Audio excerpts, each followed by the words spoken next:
Check.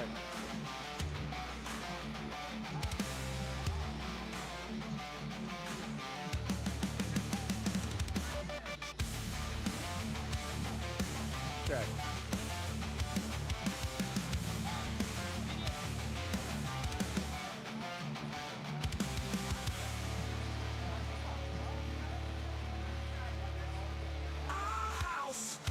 Country, rulers of Cahaba Valley. House, Bulls Country, rulers of Cahaba Valley. Says 1 o'clock. Bulls Country, rulers of Cahaba Valley.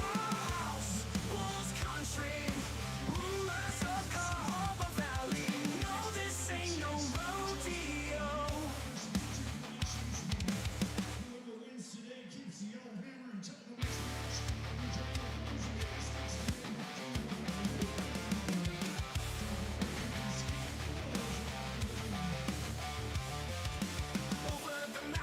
Falcon on the right, lineup is set and the roster's tight. Blades laced up and the twigs feeling right, going Bulls deep in the ring tonight. House, Bulls Country, rulers of Cahaba Valley. House, Bulls Country. All right, we don't have starting lineups yet, do we? No, this ain't no rodeo. I really need them before we start. And fire up the crowd, turning Bulls loose, make the family proud. They're late. You guys have starting lineups yet?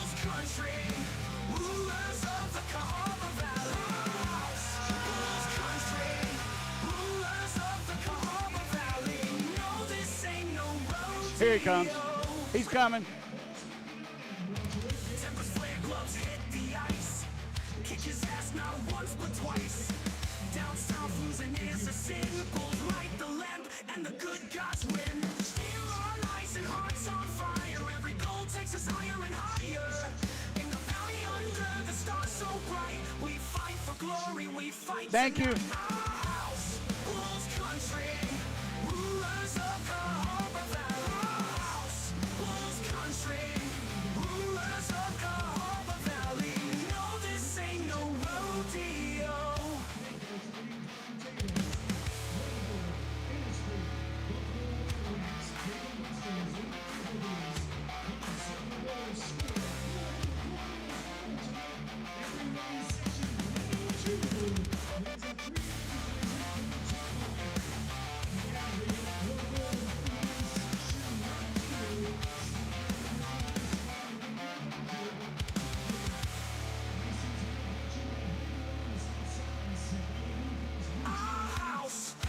Country, rulers of Cahaba Valley. House, Bulls Country, rulers of Cahaba Valley.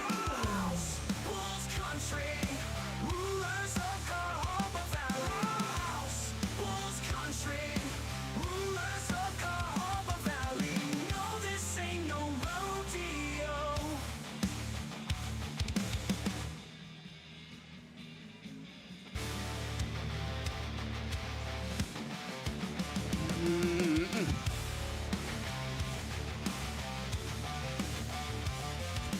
Over the mountain, Falcon on the right.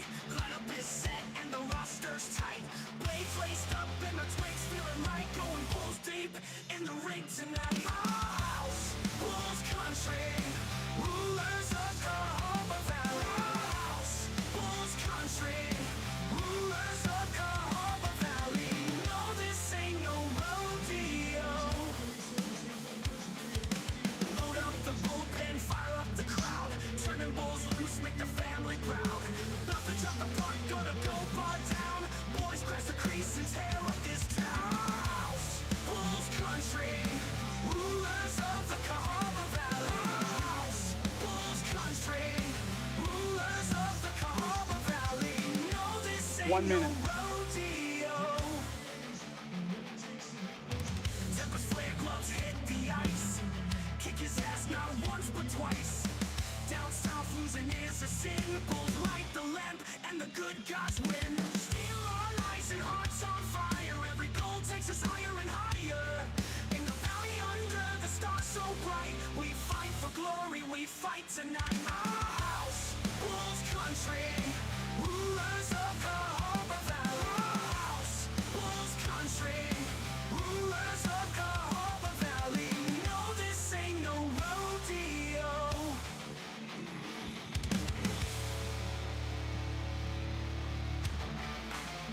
When this is over,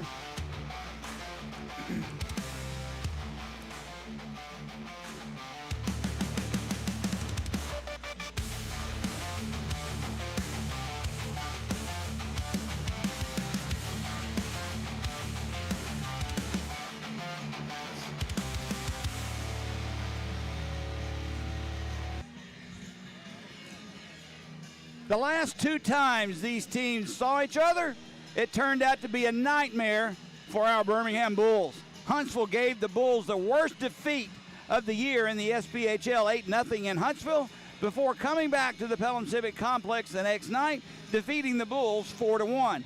Quite honestly, it was two games you really want to forget. Tonight, Game 6 of the season series between these two in-state rivals take place. I should say today. So far, Birmingham has won twice while dropping 3, one of them in a shootout. Today, in a rare afternoon matinee game, the Bulls will look to even the series and continue to fight for the playoffs. While it might be mid-January and the playoffs a little over 2.5 months away, it certainly does feel like it's getting late early for the Birmingham Bulls. The Pelham Civic Complex has not been kind to the Bulls. Birmingham has lost 11 of 15 home games. And if that doesn't change quickly, playoffs might be a distant object in the Birmingham Bulls windshield. But with a win today, Birmingham will be in a 7th place tie with Knoxville. The lone game in the SPHL today right here at the Pelham Civic Complex. Birmingham finds themselves, though, with 6 players called up to the East Coast Hockey League and another 3 on the injured reserve. On the other bench, Huntsville has only 1 player in the coast and a clean IR slate to boot. What does that mean? It means head coach Craig Simchuk has had to piece a team together very quickly with a team that was already young, with very few players returning from previous years, and that spells trouble, and it has. On an encouraging note, the Bulls have won 2 of the last 3, winning its first shootout of the year in Evansville on Thursday, and then taking down Macon on Saturday night. This will be the Bulls' 4th game in 5.5 days. Can Birmingham pull out the win, or will Huntsville and its full roster leave with another 2 points? Jody Chernesky here along with Greg Drevity for today's game. And Greg, it seems like at home, Birmingham is just snake bit. What gives? Well, Jody, definitely one of those things that as we look at where their success is coming, you know, it's definitely on the road. So, you know, what is it about that factor? Is it that there's less to think about on the road? All your focus is on hockey, and, you know, maybe you're distracted when you're at home. I don't know, but that is one of those things that the Bulls will have to figure out down the stretch, because the good news is that they're still within striking distance of a playoff spot, and as long as you have that hope and you have something to fight for, then there's a reason to get up and look in the mirror every morning. Well, you mentioned there's a little way to go, and there's still room to improve here for Birmingham, but where playoffs are in reach. But Greg, like I said earlier on, it seems like it's getting late early, and what I mean by that is looking at the standings and how many teams in front of us have games in hand on us. That tells me the time to win is now, and you can't put this off anymore. I mean, after today, Macon will have 4 games in hand on the Birmingham Bulls. Well, it's one of those things, Jody, where it seems like every time we get ready for a home game, it's like we come in saying the same thing. It's that, you know, in the last, you know, they've won 5 of 6. They've won 2 of 3. You know what I mean? They're getting better, and they're doing just enough to stay in the hunt, but it's like those big games are the ones that they need to get up over the hump. We had 2 last time we were here against Peoria, right? We came up with dust. Tonight is another one of those games. You want to jump up out of this hunt for 8th spot, you've got to win a game like the game today, where you've got Huntsville in here, sold out crowd. I mean, talk about a great atmosphere to play in. This is exactly what hockey's all about, and this battle of I-65 is always a great game. Well, today on MLK Day, they're 1 o'clock face-off or 1:05 face-off. Plus, this will be another leg in the battle for the Joe Stroud Trophy. The winner of the series between the two in-state rivals will take home the big golden yellowhammer that's in memory of Joe Stroud. But more importantly, I think, to Craig Simchuk and the Bulls, as we were talking about, starting to make up some distance and start winning some home hockey games.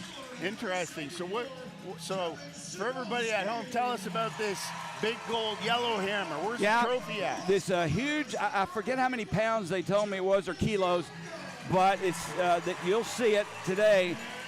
It's a trophy that will be awarded to the winner of the in-state rivalry between Birmingham and Huntsville. Whoever, of course, wins the series will get to hold that trophy for the off season and until next season ends. It's not a championship trophy, but it's a Joe Stroud trophy. Right. And there's state pride in effect. There's my buddy's Joe Stroud name on it. It means something, at least to me, and I know it does to the Bulls front office and the ownership as well. But, and look, we've won 2, we lost 3, and one of those, like I said, was in a shootout. This series is long from over with, but I want 2 points today, and I'd like to get it in regulation if that's possible. Absolutely. So today's game will tie up that series. How many games in the season series? Well, after tonight, the Bulls in Huntsville won't play again until February 16th. There's 3 more total home games after today. February 16th, March 27th, and 28th will be in Huntsville. So, as you can hear the fans on their feet, a lot of Huntsville fans in the stands today, and a lot of Birmingham Bulls fans looking around like, who is that? So I love it when Huntsville comes to town. It's so much fun. The atmosphere is just, it's back and forth. It's like an SEC game when you got 2 crowd bases. Maybe one's smaller than the other, but they're loud and boisterous, and I love that. Love it. Absolutely. So for anybody keeping track at home, Jody, in a best-of-9 series, it's the first team to 5. See by the dawn's early light what so proudly we hailed at the twilight's last gleaming, whose broad stripes and bright stars through the perilous fight o'er the ramparts we watched were still gallantly streaming, and the rocket's red glare, the bombs bursting in air, gave proof through the night that our flag was still there. Oh, say does that star-spangled banner yet wave o'er the land of the free and the home of the brave? Starting lineup tonight. First for the visiting Huntsville Havoc on defense, they'll go with Lincoln Ernie and Kevin Weaver-Vitale. Up front, Connor Galloway, Josh Kessner, and who I think has played the best hockey of his entire career, Cole Reginato. For Birmingham, defensively, we'll go with Colin Tracy and Kevin Sadowski, the line of McGregor Sinclair, Matt Wood, and Kip Ledzianko up front. Starting goaltenders tonight. First for Huntsville, Brian Wilson comes into the game with the most wins in the entire league, 15-6-3 on the season, a 2.40 goals against, and a .922 save percentage. Birmingham's Taylor Joseph just picked up recently after Jacob Musatelli was called up. Joseph will get his 3rd start of the season. He's 2-0, a 2.48 goals against, and a .920 save percentage. As we're about 30 seconds away from opening faceoff, coaches tonight, Craig Simchuk for the Birmingham Bulls, Stuart Steffen, and Tyler Piacentini for Huntsville. The referee is Derek Bone, the linesman Brian Campbell, and Brett Brody. Greg, you got 3 players on Huntsville that I need you to be concerned about. Josh Kessner has 9 points in his last 8 games. Austin Alger, 10 points in his last 9. And goaltending of Wilson, Brian Wilson, 8 of his last 10 he's won, but in the last 3 he's gave up 10 goals in just 3 games. So that's a little odd for Wilson. Well, Huntsville's another one of those teams, Jody. They're a complete package team. Not quite as good as Peoria, but we'll see what we got today. All right, we're underway here from the Pelham Civic Complex. Sellout crowd still filing in to the arena as Huntsville's Lincoln Ernie slides it along the far boards. Birmingham keeps it alive. Far face-off. Circus! Shot! I thought that hit the net. It goes wide off the stick of Matt Wood. What a setup, but he just missed. And Huntsville will clear the puck down the ice. No icing, it's waved off, so Joseph will play it himself for Kip Ledzianko. He chips it ahead. Tried to hook up for Wood. Does. 2-on-1 if we hurry. Wood puts the brakes on. There's a deflection in front. That one goes wide as well. Two good scoring opportunities, though, for the Bulls right up off the bat, Greg. Oh, they come out to play today, Jody. Everybody's flying and buzzing. Huntsville will tip the puck into the Bulls zone. Scahill picks it up for the Bulls. His pass is broken up. Still manages to get down deep into the Huntsville zone. Fought for back there.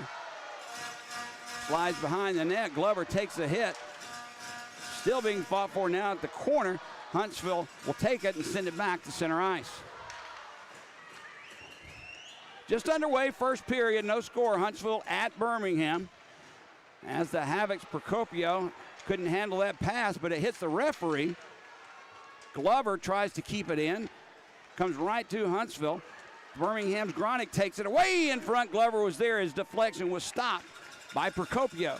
There's a pass back for Caron. Gets past him all the way back into the Bulls zone.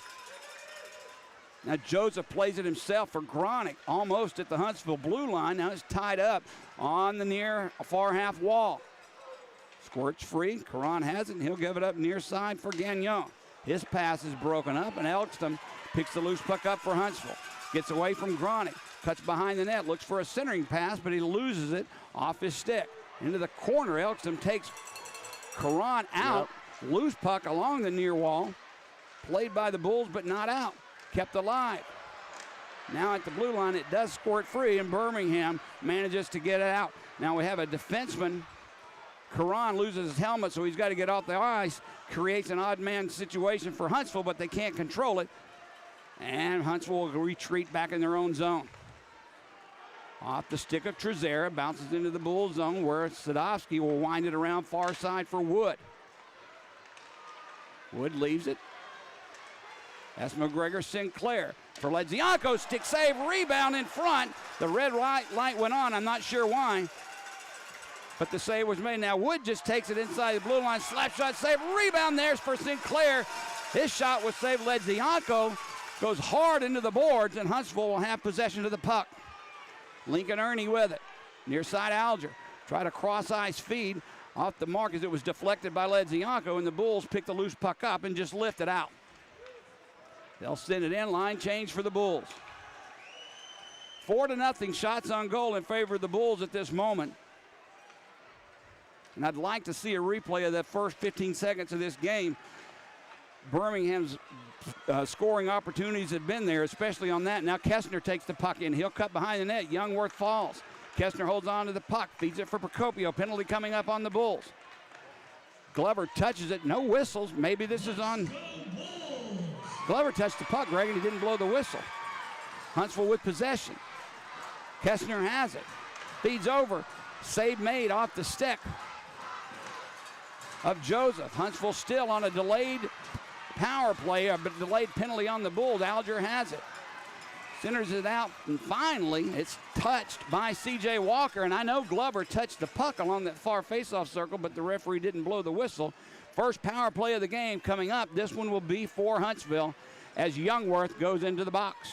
Well, one of those things, Jody, where I think that was a scenario where there's just too much red and white out there and not enough differential. Well, good point. In the uniforms, because Glover definitely did. He got that puck behind the net, rimmed it around. The referee had his hand up and looked at him, but nonetheless, the good news is they didn't score on the after effect. That would have been unfortunate. But Huntsville coming to the power play, and we'll see what they bring here. They got the third best power play unit in the league. Birmingham has the second best, so two powerful power plays here. Huntsville gets the first opportunity.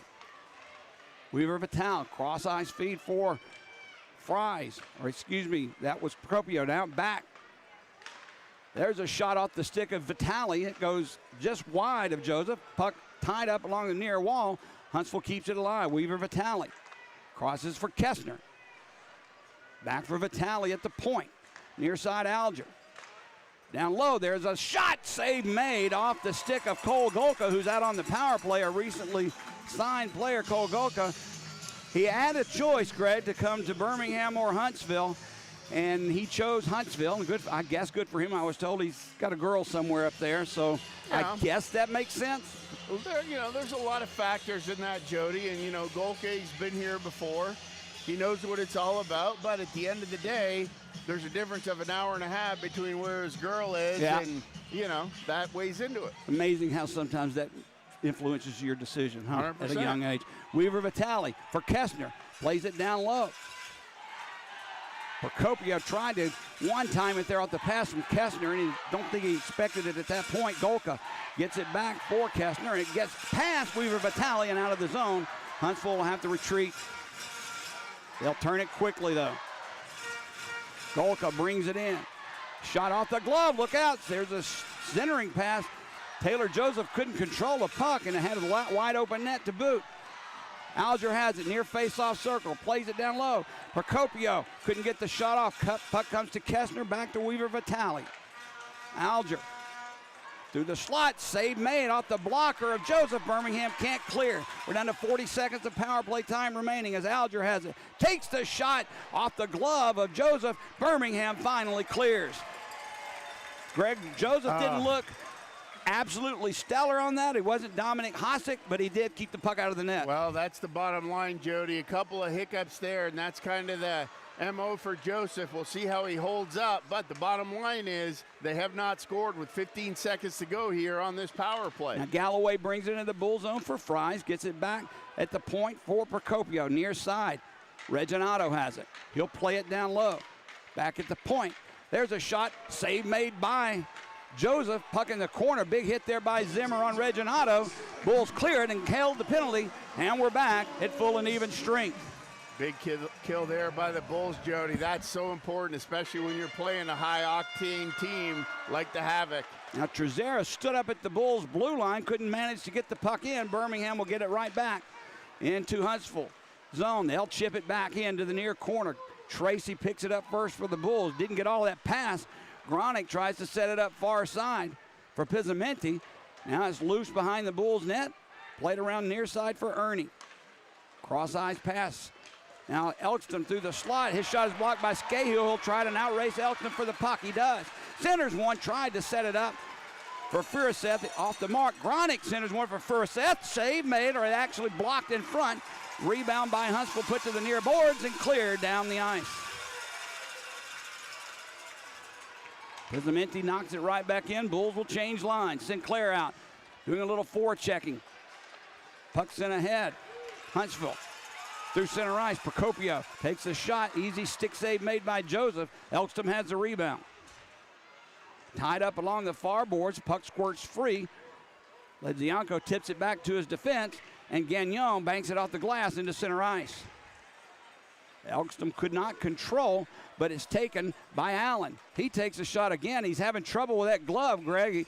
The puck did hit his glove, but he did not squeeze it. Bounced off the boards right back to him, and he covers it for a faceoff.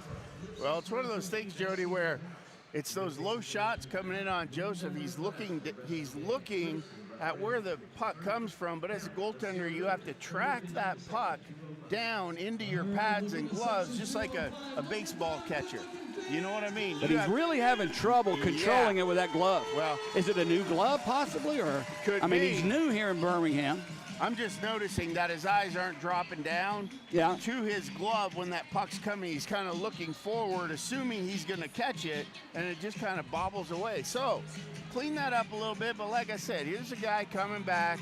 He's done extremely well for the Bulls in the time that he's been here. No doubt. Getting limited starts, but that's the reason why he's in the net tonight, Jody, because even back in the day, right back in the 90s, the hot goaltender had to get the paint. Joseph's got 2 wins and as many coming back-to-back wins. So you got to go with him tonight. And when you're in this hunt for 8th place, it's like whichever goalie wins, keep him in until he loses. Since Birmingham was out shooting Huntsville 4-0 2 minutes into this game, Huntsville has outshot the Bulls 7-1 since, and now are up 7-5 in shots on goal. Off the draw, Gagnon banks one off the glass to center ice. Loose there, it squirts free. Danny Waite back in his first game in Birmingham. He played 2 nights ago in Macon. Tried a centering pass off the mark, and Procopio will set it up for Huntsville. Ahead to Allen. Caron back defensively. He gets past Phil Caron. Cuts behind the Bulls' net. Caron ties him up. Loose puck in the corner. Big hit there. Comes along the near wall. Alger keeps it alive. In front, looking for a deflection. Goes wide. Wait there for Birmingham.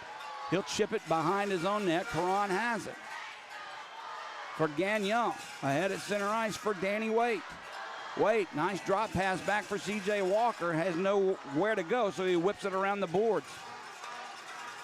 Walker, good job to keep it in, but he sends it out of play into the netting, missing the glass by inches. It's good to see Danny Waite back on the ice wearing a Bulls uniform.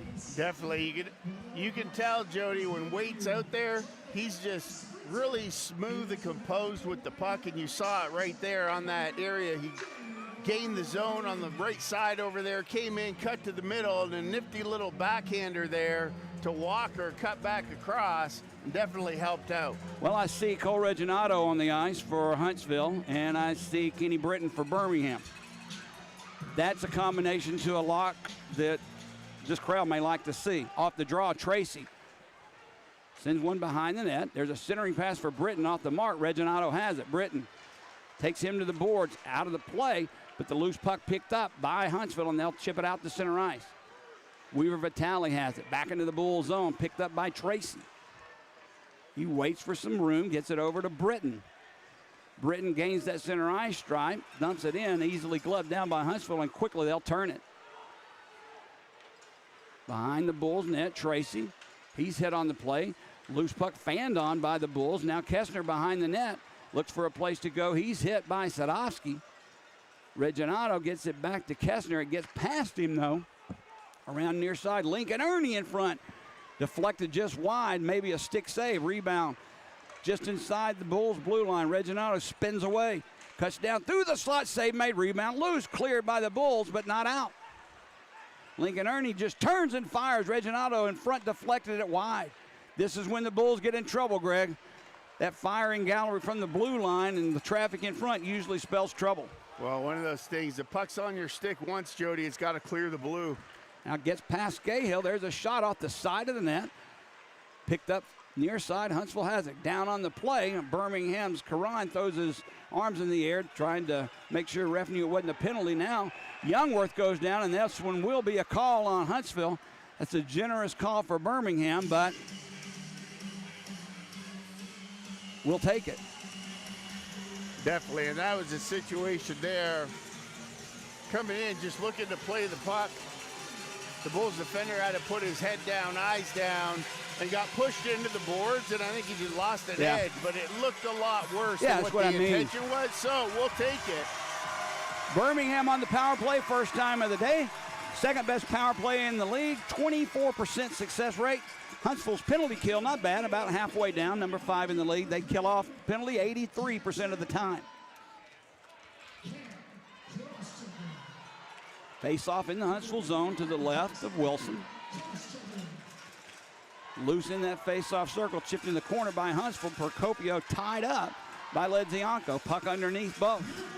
Glover comes in, takes a poke at it. Ledzianko had a chance, gets past him, but he'll firing it back. Gets it onto the point for Scahill.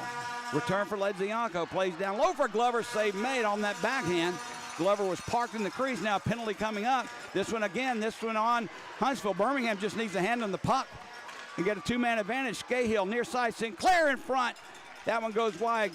Ledzianko, center the pass, score! Wow. That one barely snuck in the near post. And Birmingham, I was just about to say, should just hand the puck to Huntsville to get a long 2-man advantage. Doesn't matter what I say, they convert. As Drake Glover was there, gives the Bulls a power play goal and a 1-0 lead.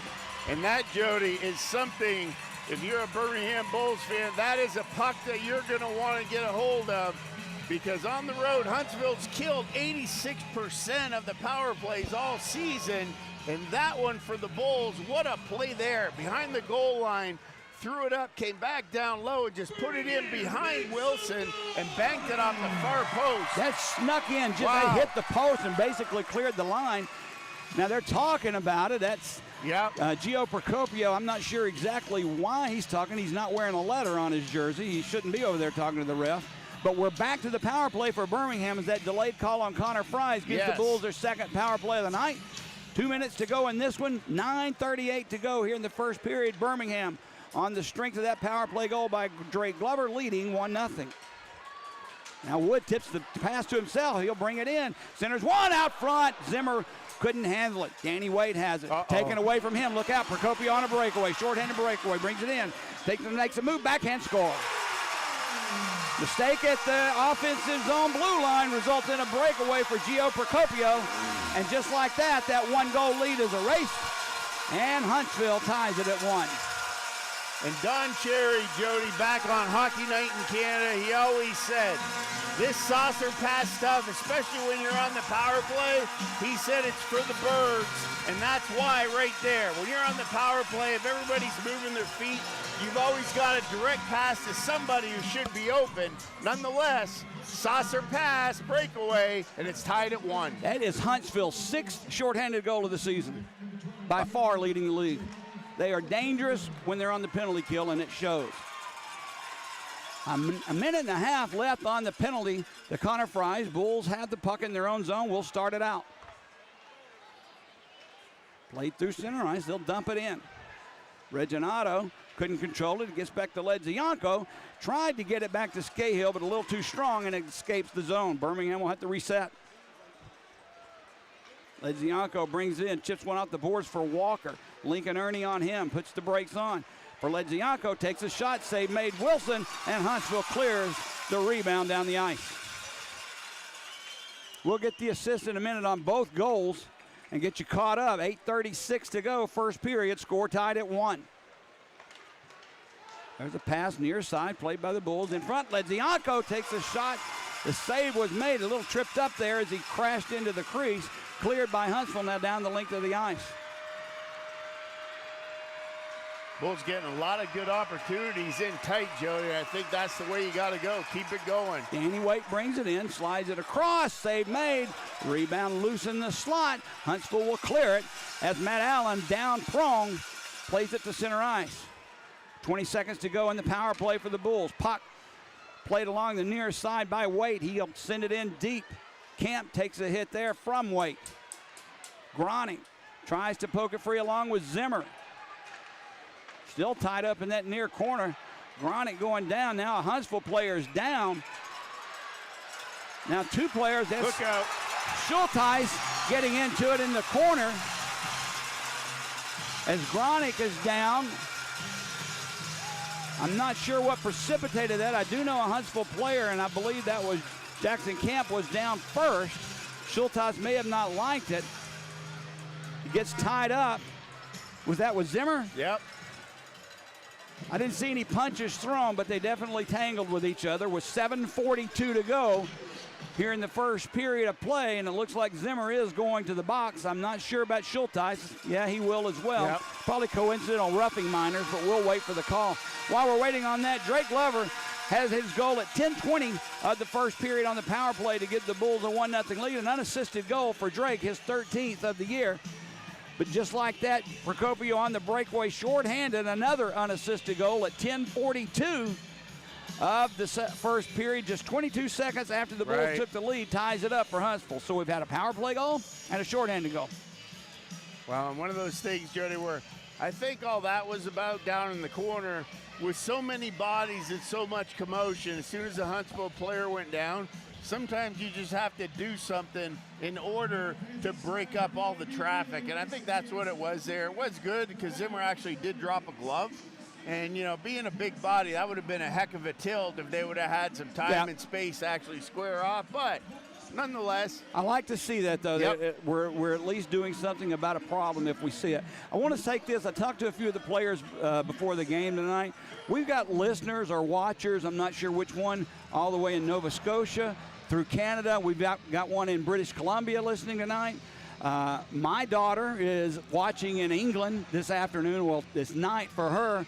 So we're all over the place tonight. Huntsville, Birmingham, Canada, Europe. Where else could we go with this broadcast? Australia.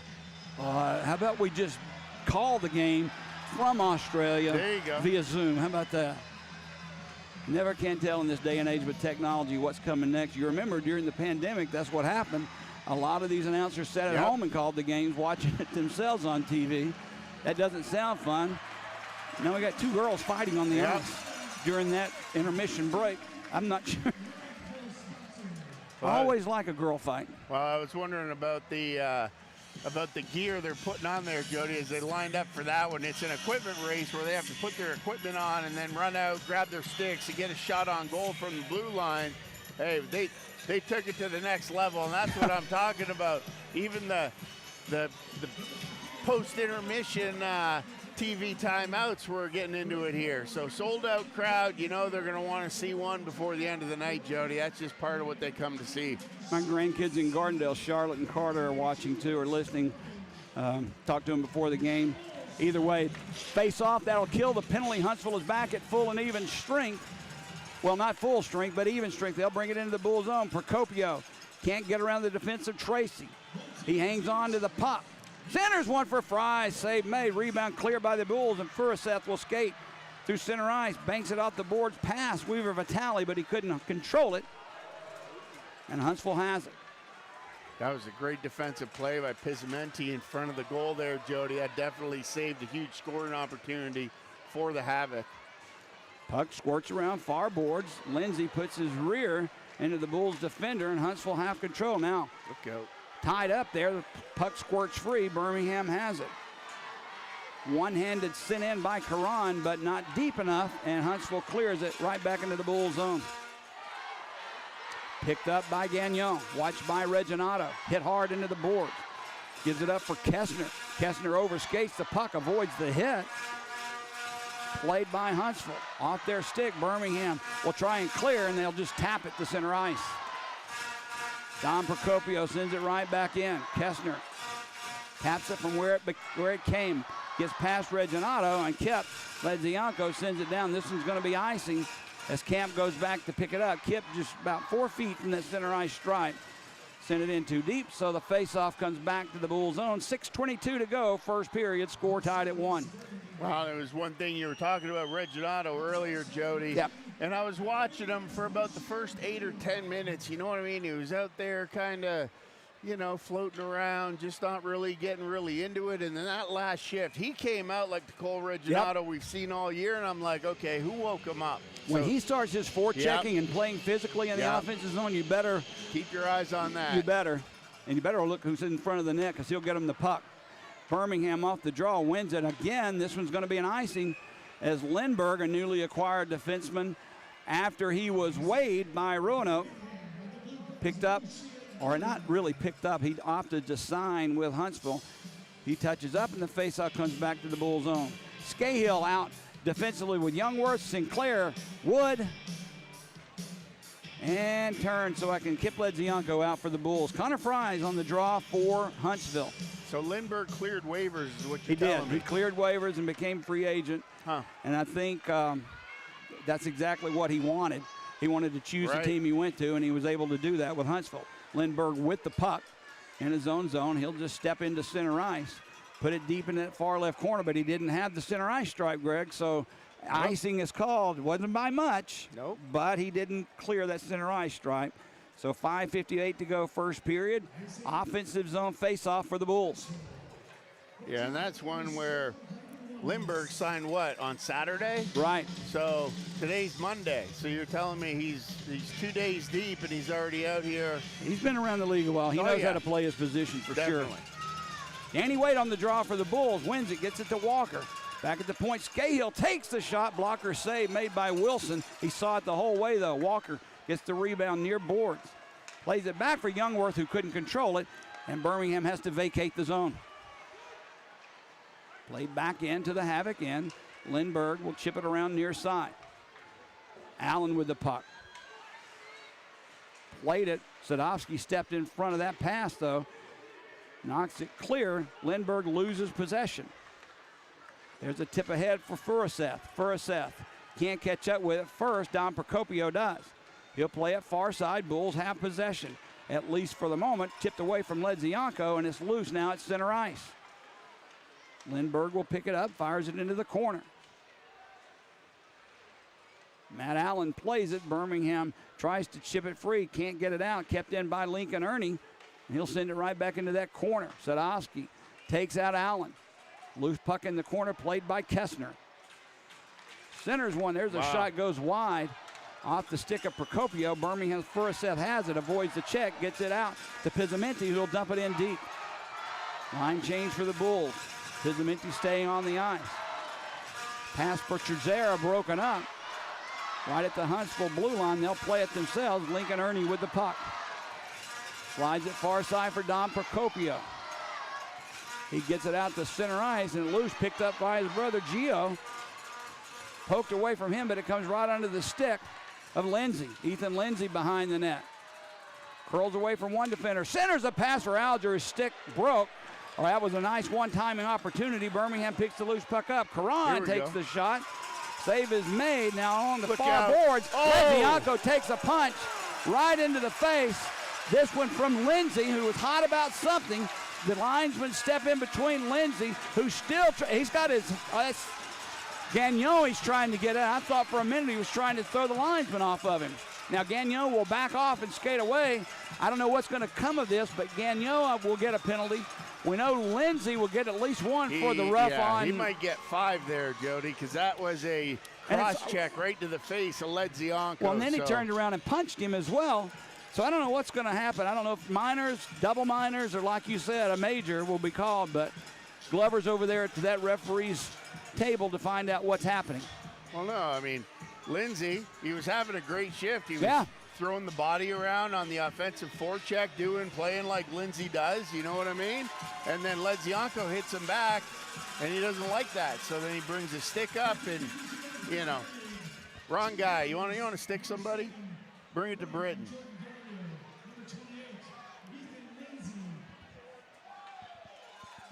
See what the call is there.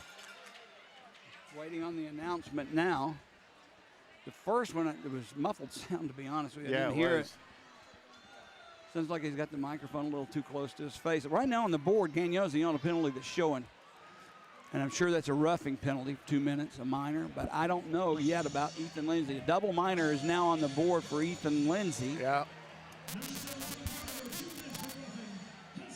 28, Ethan Lindsay. I'm not going to play that. That sounds horrible. For double minor for roughing on Ethan Lindsay. And for Gagnon, or minor for roughing as well. So Birmingham will go on the power play once again, their third of the period and game. Wow. Now Glover and Procopio trying to figure out what's happening. Is it with the clock?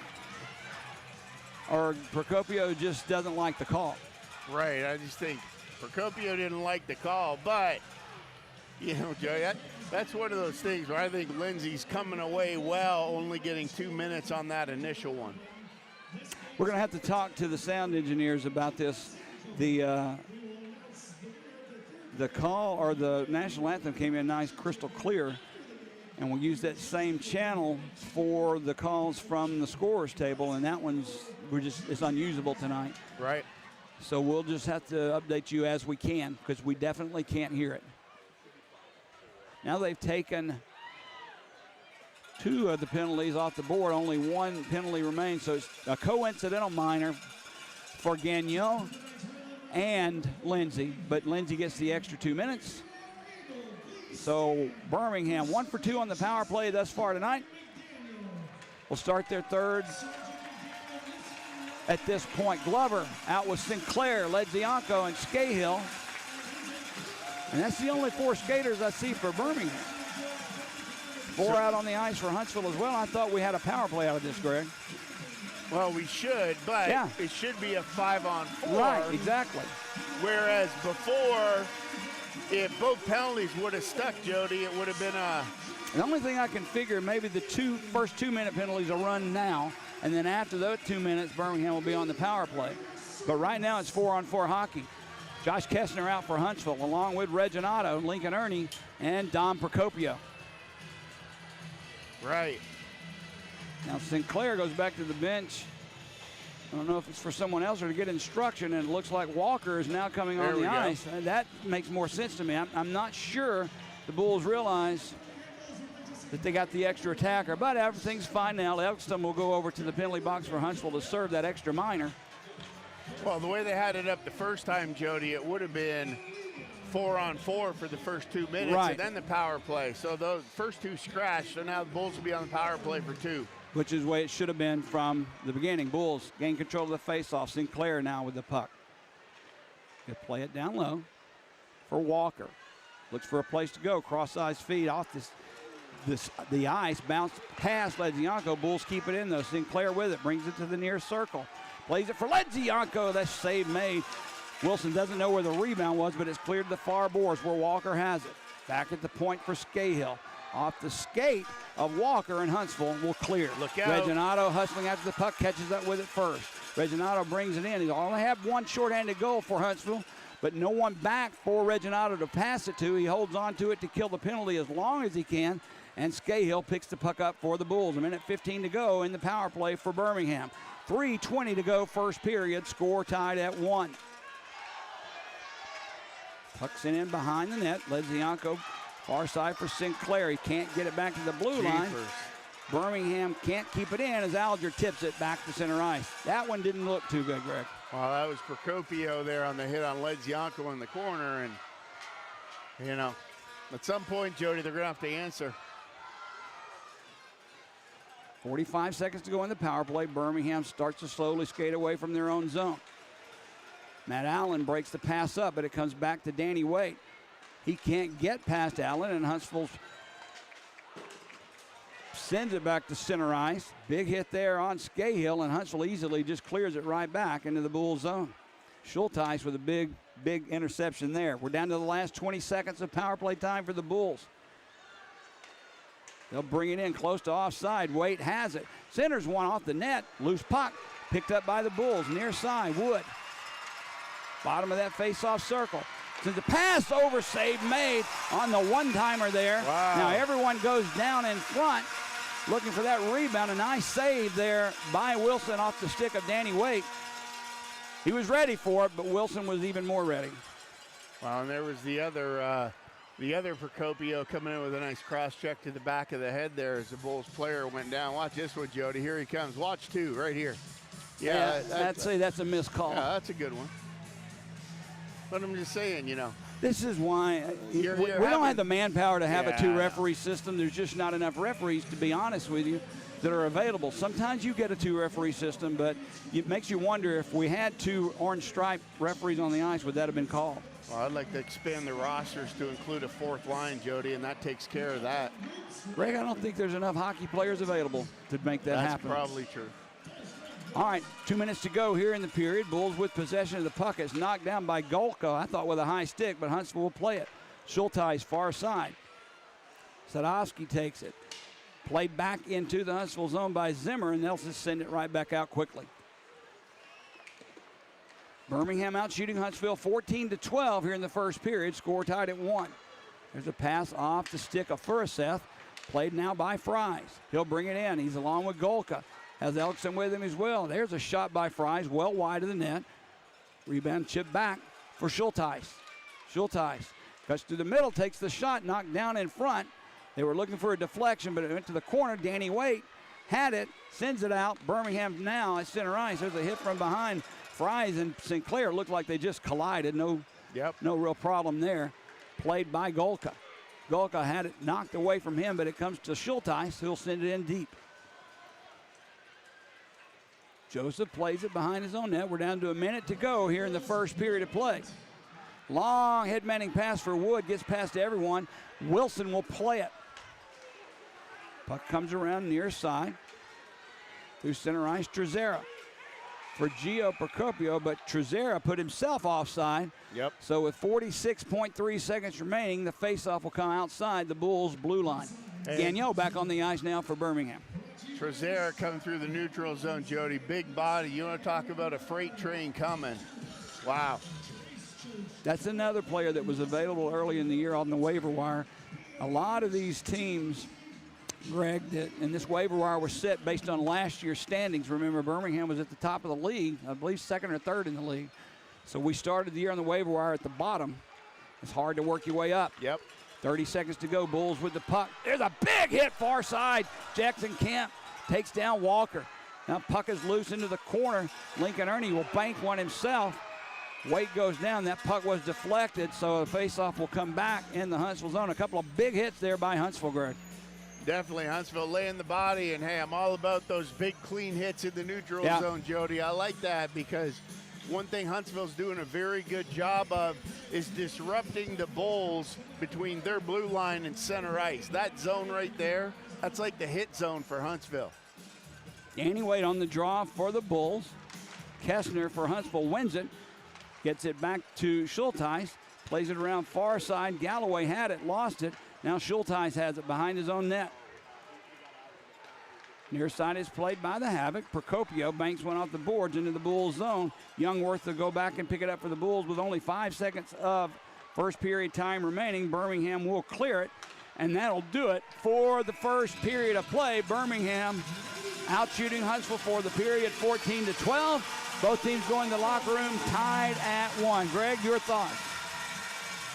Jody, I really liked that first 5 minutes of the Bulls. They came out, and we talked about in Peoria, where it's like Peoria, it just seemed like every time there was one guy, there was two. And Birmingham took a page out of their book from that last series because they were all over it. One guy was in. If he got beat, there was another red jersey right there. They were attacking. And it wasn't until that neutral zone all the way cross-ice saucer pass that Huntsville knocked it down, and then the Bulls spent the next 3 minutes trying to get out of their zone. And that's the key with Huntsville. You want to avoid the transition, keep playing the puck deep, and attacking them in their own zone to create your scoring opportunities. But for being their fourth game in 5.5 days, Jody, they came and they brought everything I could ask for and more. So how long does this energy keep it up, or does it subside at some point during the game? Well, you know what? I think that the energy will subside about 5 o'clock, because when you got a packed house, Jody, that could carry you a long way. It's a fun atmosphere, as I said earlier on, when Huntsville comes to town. The Huntsville crowd kind of cheers loud, and then all of a sudden that makes the Bulls fans cheer louder, and before you know it, the whole building's into the game. And you've played this game at the East Coast level and the OHL level, some of the highest levels in hockey. When the fans are in it, what does it do to the players that are on the ice? Oh, it just gives you an extra gear, Jody. It gives you, it's like waking up in the morning, instead of having a coffee, you drink a Monster. You know what I mean? It just takes you, and you just ride that high all the way through the game, and you just keep going, and it just gives you supernatural energy. Okay, that'll do it for the first period of play. Birmingham and Huntsville tied at 1. This is the only game in the league today, so there's no scoreboard to keep you, or for us to keep you updated on. But at some point in time today, Greg, I know sometimes I get complaints about some of the things I talk about, but there's the Olympics that are coming up in a couple of weeks in Italy. And a lot of problems have been associated with the hockey in the Olympics, mostly due to the building that they'll be playing in not being ready, among a few other problems. I want to get your thoughts on that, but we'll take a break, get us a drink of water, maybe hit the room behind us here, and then we'll come back. All right, score at the end of one period of play: Birmingham 1, Huntsville 1. Greg Dreveny along with Jody Cherneski. Stay with us, everyone. This is Birmingham Bulls hockey.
on $2 and get your skates. The Bulls will be back on the ice.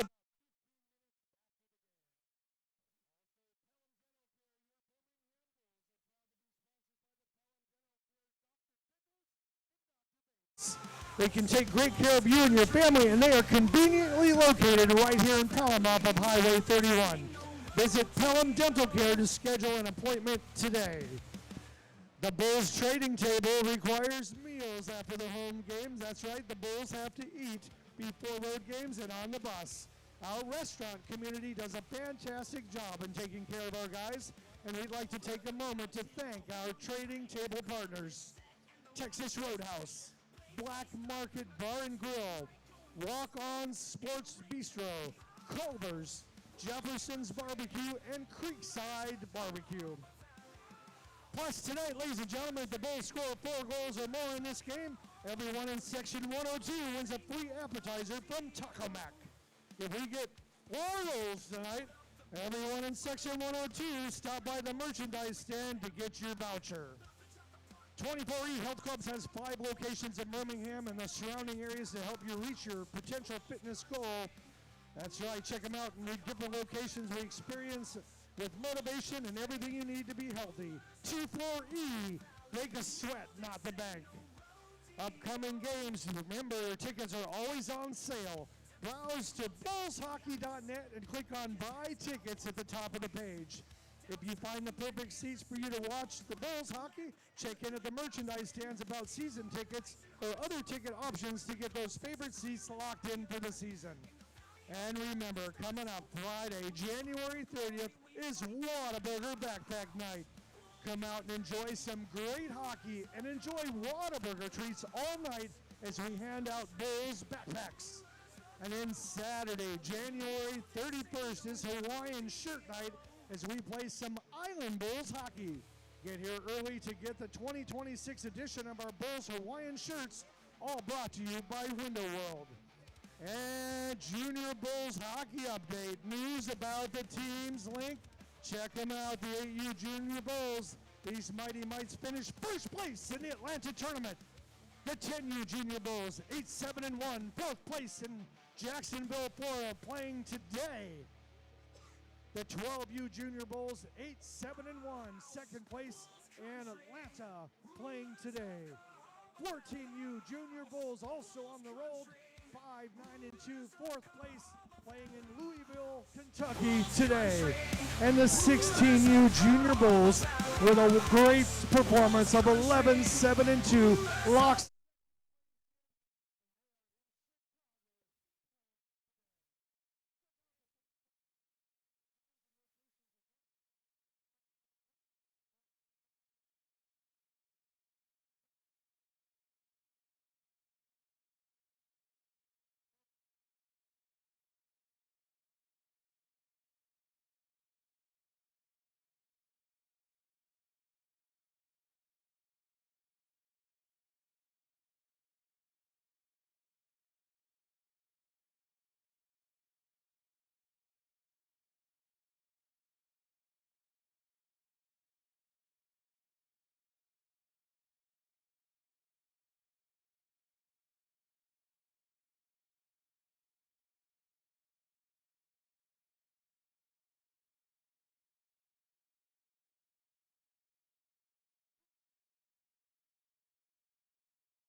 right, welcome back to the Pelham Civic Complex. Jody Cherneski here along with Greg Drebany. Getting set for second period action. Score 1-1 at the end of one period of play. Greg, I teased a little bit and talked about the Olympics that are coming up. I always love international hockey. There's nothing like it anywhere, whether it be World Cup hockey, whether it used to be the old Canada Cup, which to me was my favorite, or the Olympics now after the 1980 U.S. Olympic team has turned into a kind of a cult following in and of itself. This year, the Olympics being held in Italy, there was a problem with the building. Number one, they didn't think it would be finished and ready in time. So they put all their efforts into the exterior of the building. They got the exterior finished. Then they realized we don't have enough seats in the building. We're a month and a half, 2 months away from the Olympics. So all their efforts went into putting the seats in.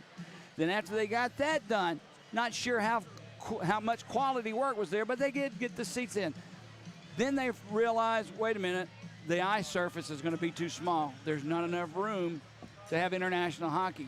Now, I don't know if that affects or will affect the play at all. I do know for a fact that the NHL plays on a smaller rink anyway than international hockey players do. But, wow, I mean, at what point does the NHL say, you know what, this isn't really worth our time? Smaller rink, not in best of shape, equal possible injuries, multi-million-dollar contracts at stake here. For me, that's the thing, Jody. How long? Because what made the Miracle on Ice special, and you mentioned it, with the guys like Jimmy Craig. I mean, those guys were all up-and-comers that weren't playing. They were kids. They were signed to contracts, or had contracts pending, I guess is a better way to put it. But nonetheless, these were college kids, Greg, or junior hockey players, with one exception. Mike Eruzione was the veteran of the bunch, and he was just a minor leaguer. Right. And he scored, to me, the biggest goal in U.S. hockey history against the Russians. Right. And that's what made that special, Jody. Where now, if you're an NHL owner, do you want to send one of your top guys over to play under those conditions? And the fact that you talked about injury. How crazy would that be if you're in the hunt, you send your top guy over, he gets injured over there while playing X number of games in multiple days? Because it's not like the NHL where you've got X number of games off and everything like that. It's all fast action, game after game after game. It takes a toll over time. Well, you remember last year, the Four Seasons tournament, especially the game between USA and Canada, 3 fights in the first, 9 seconds? But what wound up happening for the Americans is both Kachuk brothers got injured. Right. And then they could not finish the regular season out in the NHL. I don't know. I really would like to see a return to that true amateurism in hockey over there. You just never know what can happen when that's going on. Well, I just think it gives you a different feel. You know what I mean? Just more raw, less focusing on, high-end skill and more about just who wants it more. And you got to know the excitement those kids had during the 80s, during the 80 Olympics, wearing that USA, Canada, Sweden, whatever jersey. You truly were so happy to be there wearing your country's name on your chest. Whereas these NHL guys, look, they're professionals. They've been there before. They know where their money is coming from, where their butter or bread is buttered. I don't know. It just seems to be more exciting to me when you got a bunch of kids up there fighting for their country. All right. And put all the goalies in a Jimmy Craig goalie mask. I remember he was drafted by the Atlanta Flames. He played in Birmingham with the U.S. Olympic team in an exhibition game against the Bulls at that time, who were minor league. I think they were in the Central Hockey League. And Birmingham's affiliate were the Atlanta Flames at that time. And we were so hoping that Jim Craig, after the Olympics, would come to Birmingham and be our goalie. It just never materialized. He stayed with Atlanta. And then what, traded to Boston? Or signed with Boston? I think that's where he was from, where he wanted to go in Atlanta. I can't remember their goaltender's name at that time, but they were pretty set. Dan Bouchard? Maybe. But either way, it's SPHL hockey time here. Second period about to get underway. Birmingham and Huntsville tied at 1. Both teams 5-on-5 hockey. Let's see how long that lasts. Huntsville controls the draw. Weaver Vitale sends it in deep.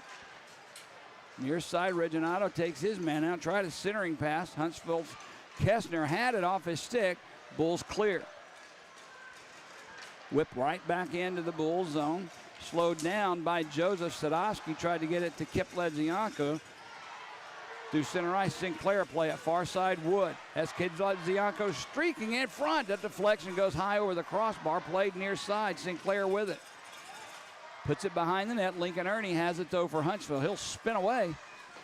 Whip one around the near boards. Tried to set it for Reginato, but it's taken away there by Weaver Vitale. Cross ice pass for Kessner.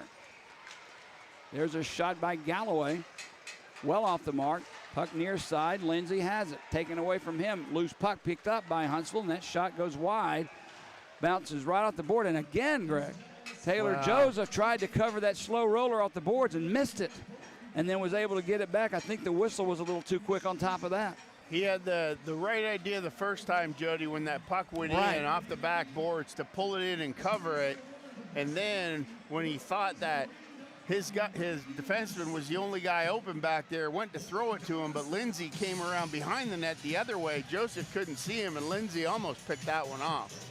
So glad the ref blew the whistle quick there and saved us a mad scramble and a dash, because those scrambles, the puck always ends up in the back of your net. All right, Danny Wade on the draw for the Bulls. Gio Procopio for Huntsville. Puck is dropped. Really wasn't controlled by anyone. It's played behind the net. Physical play back there. Danny Wade comes in as well as Alger. Ethan Lindsay comes out with the puck. Went right in on Lindsay. He just steered it aside. Puck still right in the slot. Played by Huntsville. Backhander shot by Lindsay wide. Shakes his head that he missed the net. And Wade tried to get it out. He can't. It's kept in by Lindsay. Taken away by Youngworth. He'll slide it near side for Scahill, who'll finally clear it back into the Havoc end. Huntsville through center ice. Tom Procopio has it taken away from him by Walker, who just listed into center ice. Played by Lindbergh. Offside is the call. There's a little hesitation there, Greg, far side by Procopio. Put himself offside, to be honest with you, but either way, face-off outside the Bulls blue line. 18:15 to go, second period, score tied at 1. Yeah, Procopio there, he had the puck. Thought he had it across. He had his right skate over Jody, but then he pulled the puck back out, tried to move it, and that was it, offside. Huntsville plays it off the draw. Jackson Camp whips one around the boards. Weird hop off the boards. Gagnon, a backhander, a dangerous one right into the slot. Played by the Bulls now, Caron. He missed a pass over far side for Pizzamenti. Is played at center ice by the Bulls. They'll try and dump it in deep. Comes right in on Wilson. And with the Bull bearing down in front of him, Zimmer, he'll hold it for a faceoff. Birmingham wearing the old WHA jerseys today.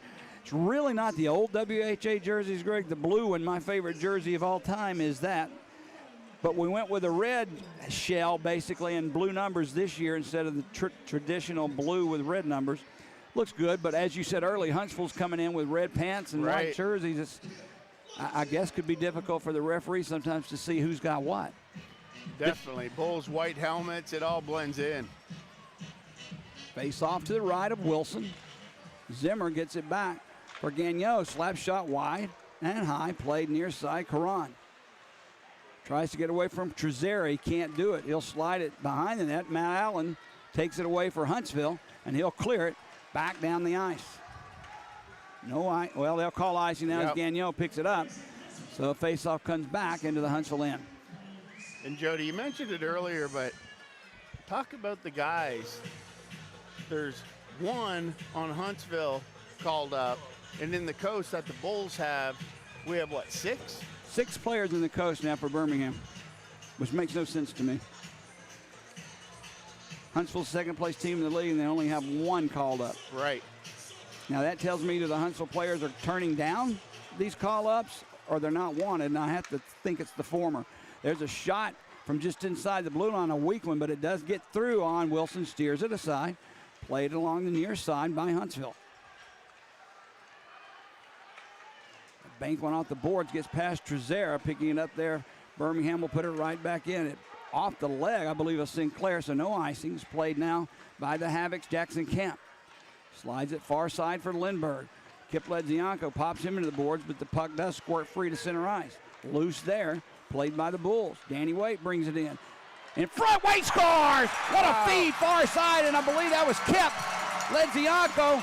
Waite somehow stick handled it past the defenseman, Greg. Slid one over to Kip Ledzianko, and Waite beat it for the net. Well, and Ledzianko slid it over, and Huntsville 100%. gave that one up. Waite did a great job there. He had 3 Huntsville players around him, Jody. Still found a way to slow it down, maintain possession. Threw it up the left side to Ledzianko. Ledzianko sucked everybody towards him. And as everybody gravitated over, he just chipped it back across to Danny Waite, who was wide open on the right side. He just tapped that one in. Bulls are up 2-1. Even strength goal for the Bulls, now up 2-1 as you said. We'll talk about Birmingham goals in a minute, but Huntsville has the puck through center ice. Remember, 20 seconds after the first goal, they evened it. Elkston brings it into the Bull zone, holds on to the puck. He tried to slide it back, couldn't do it. Taylor Joseph now takes that shot and just steers it aside. It wasn't on net to begin with, but either way, puck played far side. Centers one for Elkston. Takes the shot, save made. Rebound comes near side. Weaver Vitalia save. Rebound loose in the slot. Birmingham can't clear. Huntsville putting all the pressure they can on. Now Lincoln Ernie takes the shot that was deflected by Gronick out of play. And Greg, it almost happened again. Yep, and good job by Scahill to get his stick in that shooting lane, Jody. But you can see when Huntsville gets down 1, they don't take their foot off the gas. They come back even harder than they did before they got scored on the first time. And once again, Joseph making some big stops in there. They're not pretty, Jody, but they're effective. He's doing a good job getting his body in, at least making that first save and getting the Bulls out of trouble initially. 16:70 to go here in the second. Bulls up by 1. I did see Joseph directing traffic before that face-off. I think he's getting a little more comfortable as well in his position with the Bulls. Now Gronick on the draw for Birmingham. Reginato for Huntsville in the Bulls zone. Reginato won the face-off, but the puck is loose just inside the Bulls blue line, and it clears. Galloway will chip it back on his defense for Schulteis. Ahead for Reginato. Holds on to the puck. Slides it in the corner. Kessner is there. Savvy veteran Josh Kessner from Huntsville, Alabama. Takes the puck, loses it. Birmingham's Pizzamenti takes it in. His shot goes wide of the net. Played far side. Caron has the rebound. Back at the point for Gagnon. He takes the shot. That one goes wide. Along the near side, Pizzamenti diving to keep it in. Now it's loose just inside the blue line. Huntsville has it. And they'll bring it back in their own zone. Schulteis has it. Ledzianko now with Sinclair. Watching what Schulteis is going to do with the puck. He's still holding on to the puck a good 10 seconds. Dangerous pass, gets past Galloway. It's going to come all the way down, and an icing is going to be called. That was an odd position there. You had 2 Birmingham forecheckers and 1 Huntsville player behind the net, Schulteis. I haven't seen Birmingham do that. I've seen them put the 1 goal or 1 forechecker right in front of the goalie, but that was different. Well, it was one of those things where Huntsville didn't have anywhere to go with it. They had a couple guys coming to the bench on the line change. Once Procopio got back out on the ice, he kind of took kind of a weird angle back in. Wasn't really an option, and Huntsville really didn't have a choice except to dump it down. Sinclair wins the draw, gets it back to Sadowski. Plays it off the boards, gets through the slot. Wood, his shot, fanned and blocked by Galloway. Loose puck in the corner, played by the Bulls. Now tied up there, 2 Bulls down, along with Schulteis, who comes away with the puck. Sends it pass ahead to Lindsay, drops it back. Look out, Procopio was there, but intercepted by Kip Ledzianko. Nice pass to Sinclair. 1 man back for Huntsville. Sinclair had it bounce off his stick. Couldn't get the shot off. He plays it for Ledzianko. A centering pass gets past everyone. There's a shot taken from the point, and Don Procopio, nice job blocking that shot. Birmingham has to retreat. Now Wood tips it into the Huntsville zone. Schulteis takes the hit from Ledzianko, but leaves it. Played in front of the bench. Glover takes his man down, but here comes Reginato with the puck. Has Alger with him, slides it over for Austin. He couldn't get the stick on the puck, and Birmingham goes away through center ice. C.J. Walker brings it in, drops it back. Near side, score! Wow. What a pass right to Danny Waite. Birmingham with an excellent job to bring that puck in the zone and maintain possession because they were trying to poke it away. And right on the near side, right wing side. Danny Waite gets his second of the game and fourth of the year. Birmingham now up 3-1. Well, that was one guy ever since he made his way into Birmingham, Jody. We talked about the presence and the hockey knowledge that guy brings, and you saw it there, just spreading it out, does the same thing, throws it out left side, back right side to Waite. And He's just a give and go, basically, on that. He gave it up. Down. And Waite, Jody, he's been out of the lineup. He's been on the IR for 60 days. And that is a welcome addition back to the lineup for the Birmingham Bulls, especially with guys like Glover and Walker coming to town. Here we go. Now right off the jaw, Britton and Trezera is going to go. He grabs a big uppercut there by Trezera. Britton holding on, 2 left. Trezera gets back up. Now on top of him, Britton goes down. Trezera on the bottom, which fires the crowd up. They both hug each other. I'm pretty sure they knew what was going to happen before the draw. Trezera trying to pump his men up as well as Britton. And both crowds, Huntsville and Birmingham, appreciate the effort as well. And I don't know about you, but that's a welcome sight to me. Oh, absolutely, Jody. Good to see. You see all the guys coming to the box, congratulating Britton. Trezera down in front of his bench trying to rally up the guys, and that's what it takes. And you see Huntsville didn't take them long. They're down by 2. They need something to turn the tide here, and I'm glad that the Bulls finally had a body like Britton to throw out there and make that one happen. And I really did. I don't know if I should, but I like the way that when they got up, the fight was over. They both patted each other on the back. Good job. They know how important a physical game and a fight is in a rivalry like this. Now, in the far side, Huntsville has it. They'll send it out to center ice looking for Elkstrom. He can't control it. Youngworth now with it near side for Scahill. Far side he connects with Gronick. Gronick tried to get it to Zimmer. Behind the goal line it's played. Jackson Capping ties his man up. Now Fries and Gronick come away. Gronick had it, knocked away by Fries. Kept alive, I believe, by Youngworth. No, they'll rule it. Bounced outside the blue line by inches, so an offside is called on the Bulls. And you can see Huntsville, Jody, continuing with this physical play. And down there, anytime the puck goes in on the boards or back in a corner, Huntsville is right there, always finishing their checks on the Bulls and bringing it in. And you can see, you mentioned it earlier, Jody, about how the Bulls do if they score. And, you know, we had conversations earlier in the year about a goaltender's responsibility. Right? Goalie's job, 1 or less a period. So you're sitting there at a mark of about 3, and as your forwards, you have to get better than a goal per period in order to come out ahead. And the Bulls are 8-1 during December and January when scoring 3 or more goals. And on the flip side of that coin, Jody, they're 1-8-1 when they score 2 or fewer. So this one is far from over, but the Bulls are trending up, and scoring the type of goals that they're scoring is the kind of stuff that we just dreamed about in the first couple months of the season. They're like, where are our goal scorers? For that shot by Danny Waite, Jody, off the one-timer. He's had 2 beautiful goals.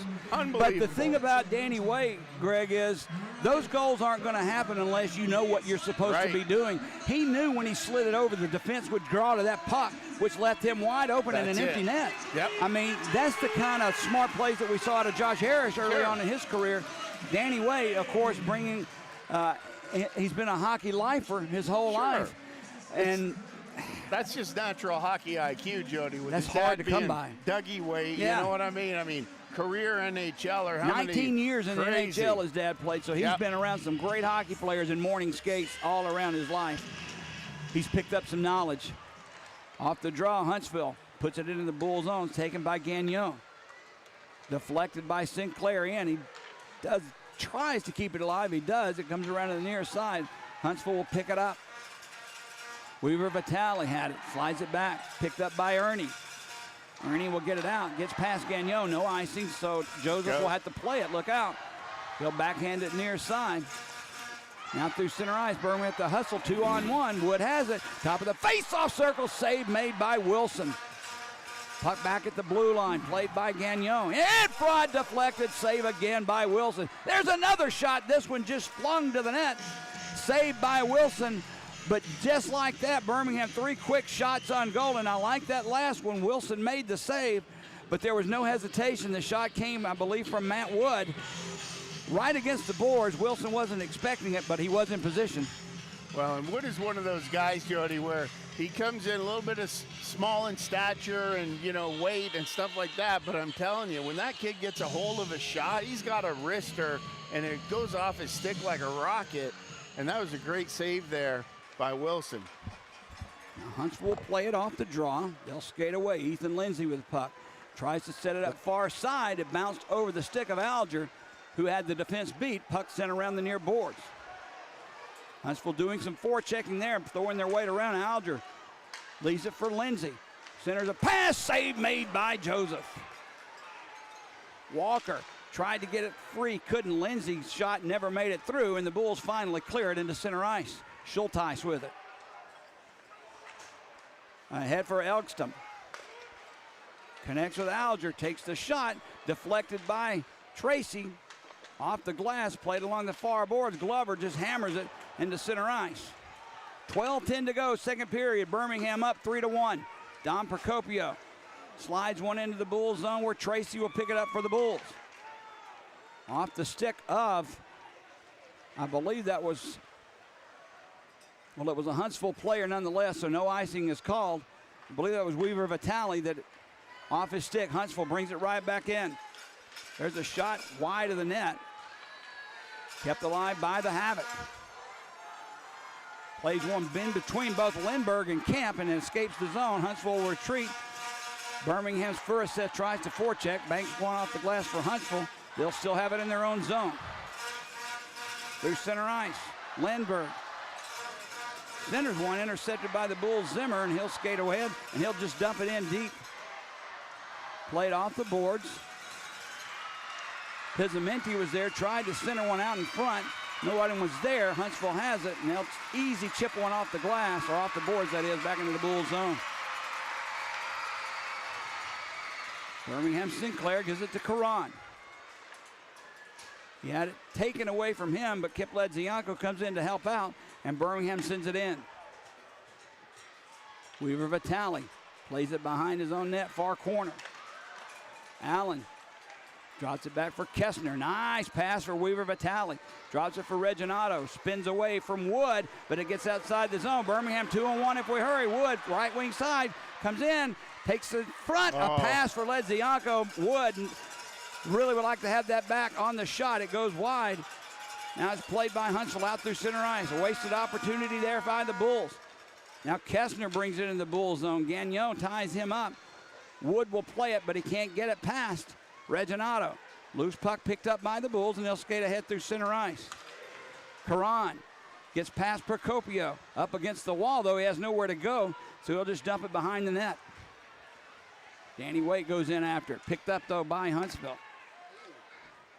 Quick, dangerous pass right through the goal mouth for Huntsville, but to their credit, crisp and connecting.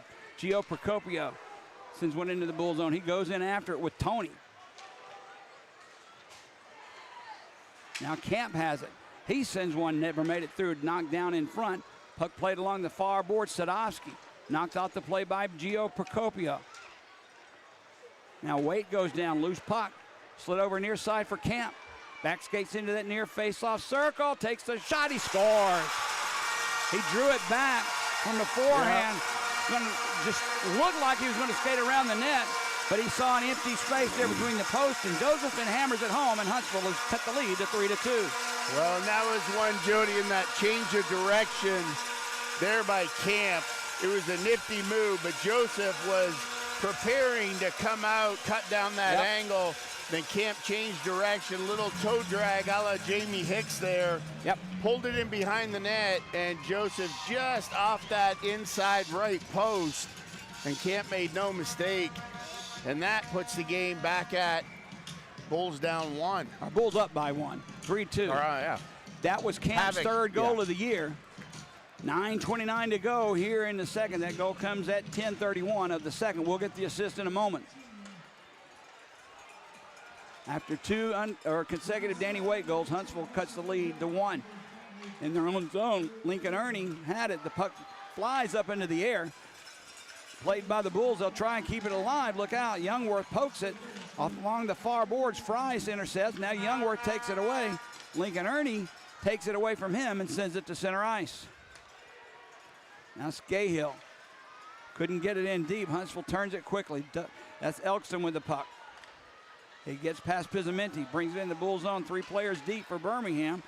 That pass never connected. Birmingham almost, Greg, with a delay of game penalty. That one goes into the Huntsville bench, but a couple more feet, and that's a delay of game call.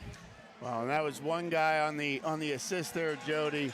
That goal at 10:31 by Huntsville, their second goal, Bulls up 3-2, but it was camped from Alger and Lindbergh. So Lindbergh, after coming in off the waivers, freeing himself up, he comes in, contributes with an assist. But how about Alger? There's another guy. Whenever he's on the ice, Jody, you want to keep up with him because Alger, on the season, 16 goals, 15, now 16 assists, and that's good for 32 points and puts him, fourth in the league. Fourth in SPHL scoring. He doesn't get as much attention as Kessner, obviously, for Kessner was the ECHL MVP player. That's right. But Alger is what makes this machine roll for Huntsville. That's his 11th point in his last 10 games. And the thing about Alger, Jody, he's just under 25% on his shooting percentage. So he's got those 16 goals on like 71 shots or something like that. But nonetheless, Alger, whenever he gets the puck, things are looking to happen there. So definitely a guy, when he's on the ice, you want to put a body on him. Face off. We'll have to redo it. Face off in the Bull zone. Kessner didn't like the way the puck was dropped.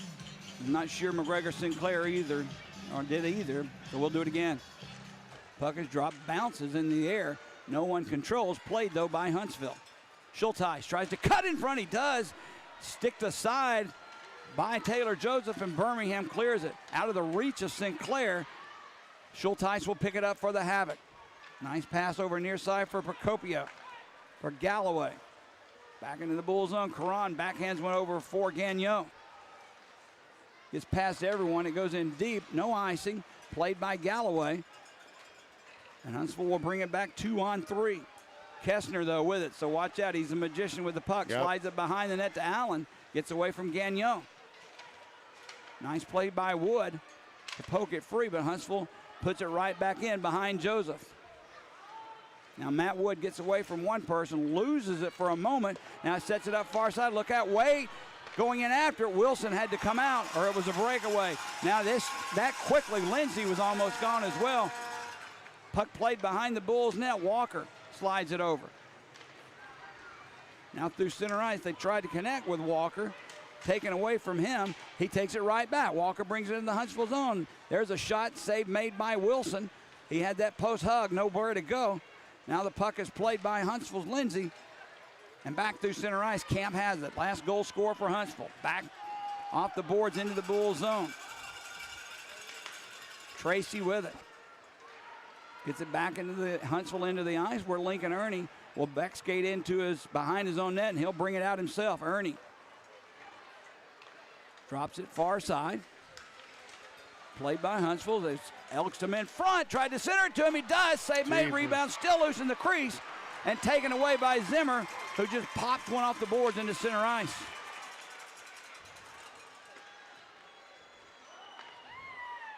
Cole Golka had a nice play set up there, but Birmingham kept it out somehow. Sadovsky sends it right back past Ernie. No icing. Ernie will pick it up far boards. Played behind the net.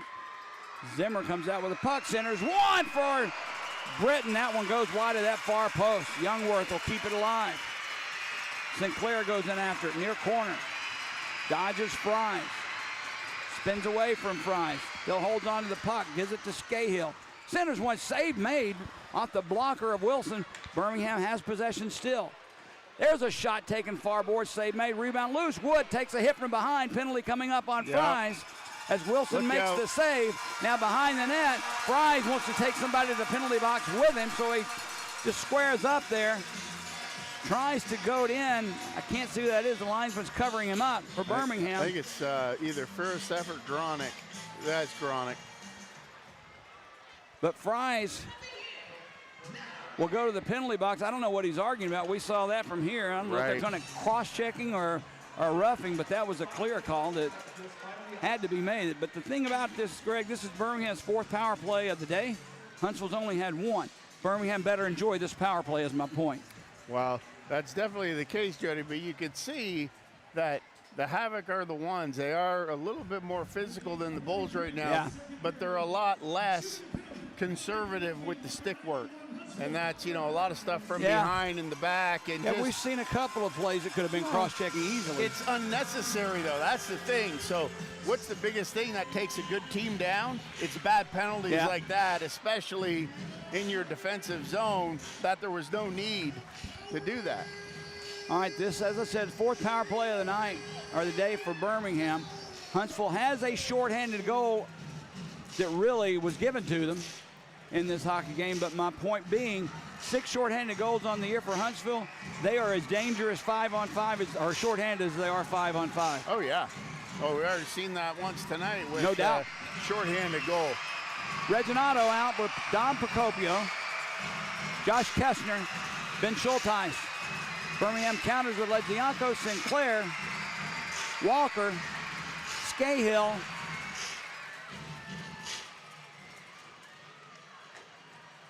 and Glover. Glover with the puck, slides it back for Scahill. Scahill just inside the blue line, far side. To the face-off circle, there's a shot deflected into the boards near side. Kip Ledzianko has it.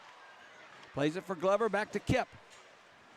Cross-ice pass, he connects. Sinclair centers one for Walker in front. Glover was there, he couldn't tap that shot pass on the deflection. Glover with the puck for Kip. Kip walks it out, tried to top that pop corner, missed high. Birmingham still with possession. 1:20 to go on the power play. C.J. Walker with the puck. Slides it back to Scahill. One-timer. No. Kip Ledzianko thought about it. He hesitated, Greg, and now Huntsville easily clears down the ice. That was a fake pass across the slot, Jody, and Ledzianko just fanned on it. And that would have had everybody faked out if he would have got all that one. Now through center ice, Birmingham has changed power play units. Gronick sends it in, but put himself in offside as Waite was over there, but Gronick preceded the puck. So 58 seconds remaining on this power play for the Bulls. 5:15 to go in the second period, 3-2 Birmingham. Well, I like what the Bulls are doing on the power play, Jody, where they're setting it off, setting it up on the side. Huntsville's keeping one guy out high. Instead of making the pass where Huntsville is, they're cutting through the slot. Now Birmingham gets possession on the draw. Huntsville wanted a penalty, but offside is going to be the call. Offside again. Pizzamenti getting tied up. Huntsville's question, Lincoln Ernie really wants to know why that wasn't a penalty. Coming into tonight's game, Jody, and I know we mentioned it earlier, 86% on the kill. It's amazing, isn't it? Yeah, that's pretty excellent power or excellent penalty kill. Yep. And there's no wonder why they have 6 shorthanded goals to show for it. Real aggressive with that top guy. They keep 3 guys down home, but that top guy, he's your scat guy. He's the guy who's jumping. As soon as your D get close to a puck, he's gone looking to make a stretch. Gronick on the draw for the Bulls, loses it. Huntsville has it. Lincoln Ernie splits the defenseman and shoots it right in on Taylor Joseph, who will leave it for Youngworth. We're down to the last 45 seconds of power play time for the Bulls. Matt Wood with the puck. Takes a big hit along the boards. Penalty coming up. We'll see what the call is, and no argument. Gio Procopio just skates right to the penalty box. He knew it. It's only a that matter was of below time. us. We really didn't see it. We just saw the Gronick going into the boards.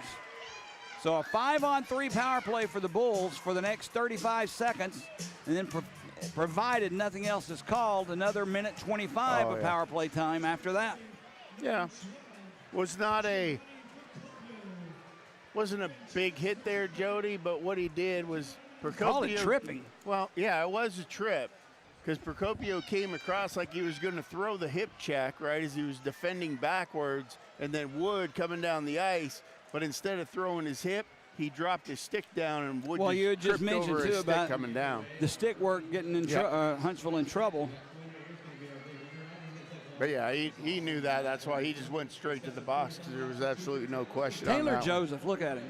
Yep. He has that same habit the kid from Macon did last year, a rookie from Macon. He just got down on one knee and stared at his own goal and stays there. Yep. Now, you goalies are a weird breed to me. I've known you for 30-something years. I know you're weird. Yep. But that's just odd for me to watch. Well, Jody, don't, like, looking back on things, and there's things where, even to this day, there's old Bulls fans, and they'll send me pictures they come across in their old photo albums and stuff like that. And I had 101 different things like that you just do, and when you win a game, you just pick it up and you keep doing it. So if that works for Joseph, hey, leave him alone. Don't talk to him. That's You're saying that habit may change eventually, but right now he's 2-0, so let's do it. That's it. All right, off the draw, Birmingham's Ledzianko slides it over. Birmingham on a 5-on-3 man advantage for another 25 seconds. But the puck's on the perimeter, Greg. Ledzianko slides it over. Back to Ledzianko. Plays it down low, but they're still 25 feet away from the net. Yep. Come on, guys. Glover circles back inside the blue line through the slot. One-timer, Ledzianko blocked by Procopio, and just like that, Huntsville will clear it down the ice. Too much time on the perimeter when you have two-man advantage. Well, it's a 5-on-3, Jody. Why not just put 3 guys in front of the net to play 3-on-3 and have the top 2 guys just blast pucks? Back on the ice is Fries. It's now 5-on-4. There's a centering pass for Walker. Couldn't get the shot off, holds on to the puck. Slides it for Sinclair. Back to McGregor. Pressure put on him, so he gives it to Ledzianko. Cross-ice pass. Walker's stick explodes again. He had that one-timer all set up. Birmingham somehow maintains possession. Walker gets a new stick. Now, that pass from Sinclair hits Walker's dead stick, comes back behind the net. Glover has it. Far wall. Back to Sinclair. Kessner puts pressure on him. Now it slides to Ledzianko. Down low. Glover score! Glover was parallel, Greg, to this near post. An unbelievable shot by Drake Glover on the power play. Gives the Bulls back a 2-goal lead. Well, Jody, that's the staple Drake Glover shot there, just like Gretzky had his office behind the goal. Glover's is down there right at the goal line, and Ledzianko had it. And what he was waiting on when Wilson came out to challenge the shot, Ledzianko realizes that, comes down, Glover bang, right inside, straight up the goal line, underneath the bar, and the Bulls. That's just an excellent shot. Perfect. I mean, Wilson had it played. Yeah. There was maybe 3-4 inches between his shoulder and the post, and Glover nailed it. Holy cow. Well, the idea from there is, Jody, either you put it right where Glover did, or you hit the goalie in the side of the head and put it in the net. Either way, it counts, and the Bulls are up 2. I believe that was a power play goal as well, and if so, Birmingham is 2 for 5 on the man advantage today, but they have given up a shorthanded goal, which is looming very big right now because it's just a 2-goal lead. Well, and this remaining 3 minutes and 34 seconds, Jody, is critical. No doubt. Because Huntsville, when they're leading after the first or second period on the road, are undefeated. So you're the Bulls. You want to maintain this 2-goal lead going into the third period, give them something to think about over the break. They actually reviewed that last goal for some reason, but it didn't take long. Birmingham up 4-2. And with the puck, they'll lift it in. Glove down by Weaver Vitale, who just lifts it to center ice. Loose there, played by Sadovsky. Almost knocked away by Alger. Birmingham sends it in. Icing will be called on the Bulls with 3:18 to go here in the second period. Both teams at full and even strength now. And I wonder here, Jody, where we saw how Huntsville responded when they were down by 2 the first time.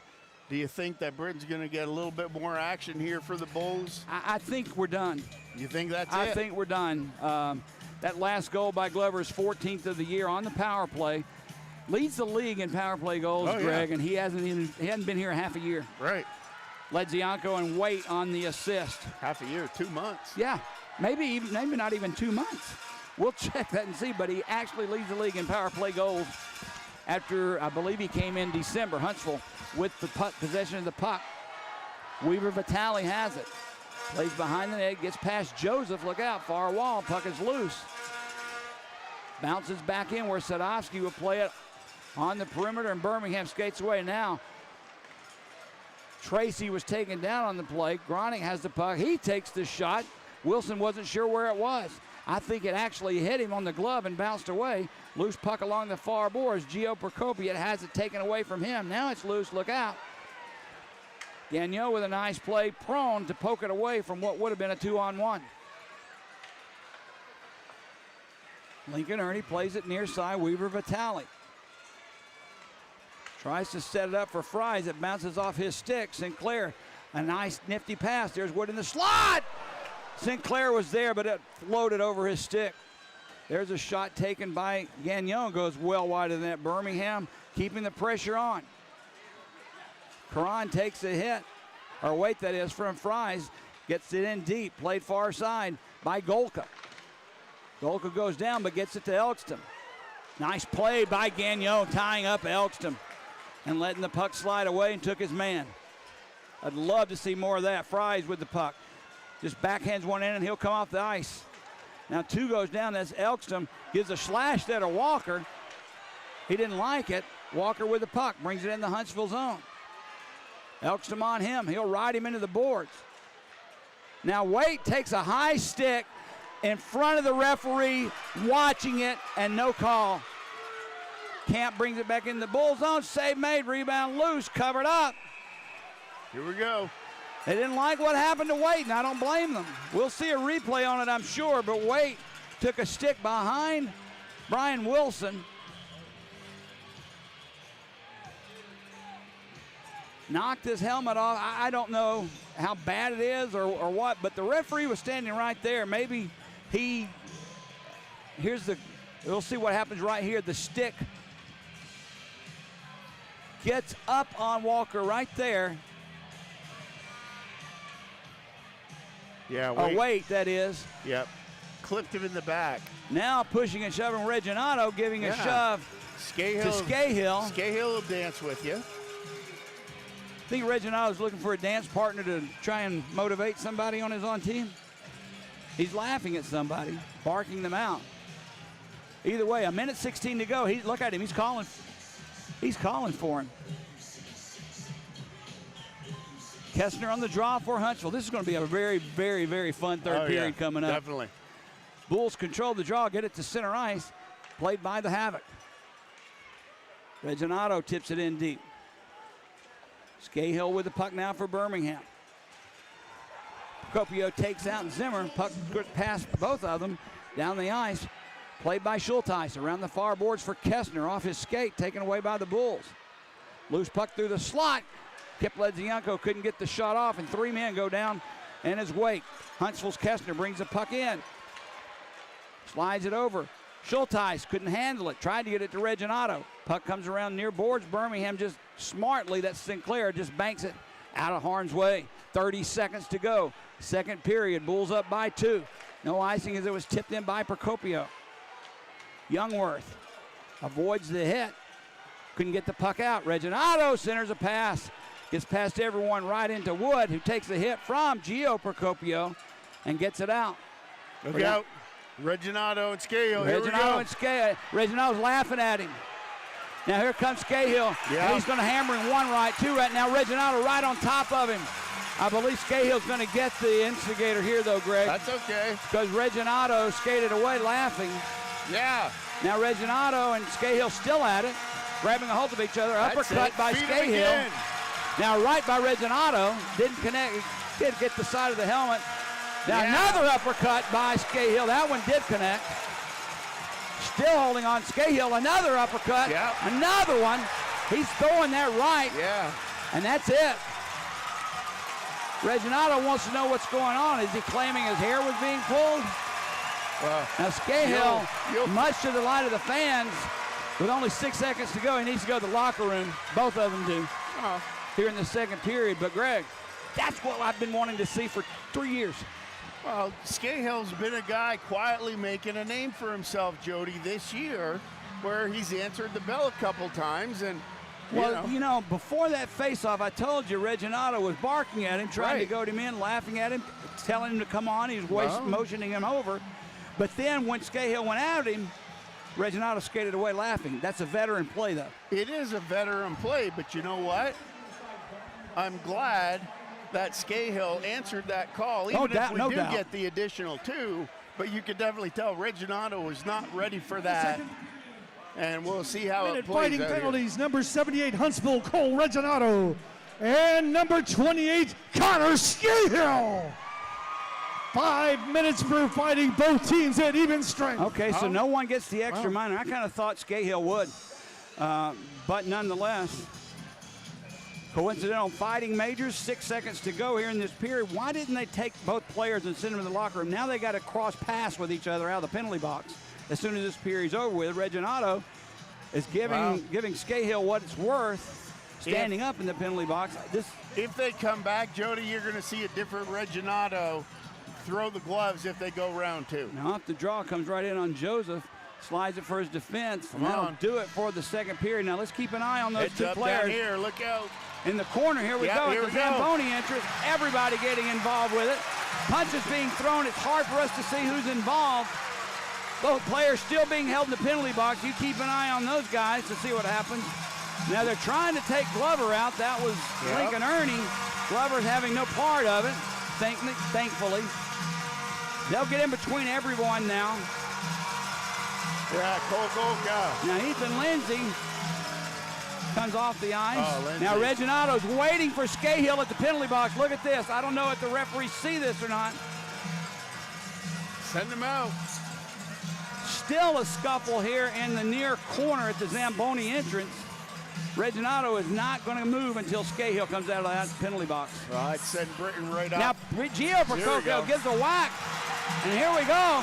He gave it to Glover. Watch Reginato. He can't come out of the box and join in, Jody. Reginato is being skipped back to the penalty box. That's a smart play. If the referee does not see that, that's a call that Craig Simchuk can send to the league office. Now Reginato's challenging the whole bench. Now he's calling Britton. The referee needs to check out and see that Reginato's out of the penalty box. Yeah. Both Huntsville coaches was trying to get him back to the penalty box. There's still, that's Don Procopio grabbing a hold of Reginato. The Zamboni doors are open. Sadowski was down on the play over there. I believe that was Danny Wade as well. And there was no doubt they were trying to take Waite and Glover off the ice with all of that. Now Reginato out of the box had a word for the referee. I don't know what's going to happen. He's still in the referee's face. Reginato, along with Procopio, waiting something. I don't know. I just know you're right. He came out of the penalty box and was right at the face-off circle, 10, 15 feet away from all that, when he should have been in the penalty box where Connor Scahill still is. That's why I said with 6 seconds to go in a face-off, those two people fighting should have been sent off the ice. Sure, look. Now Reginato talking to the linesman as Scahill skates right past him. I think we're done for this period. Yeah. But as I said, this third period is going to be a lot of fun. Yeah. Reginato really upset, throws a stick on the ice.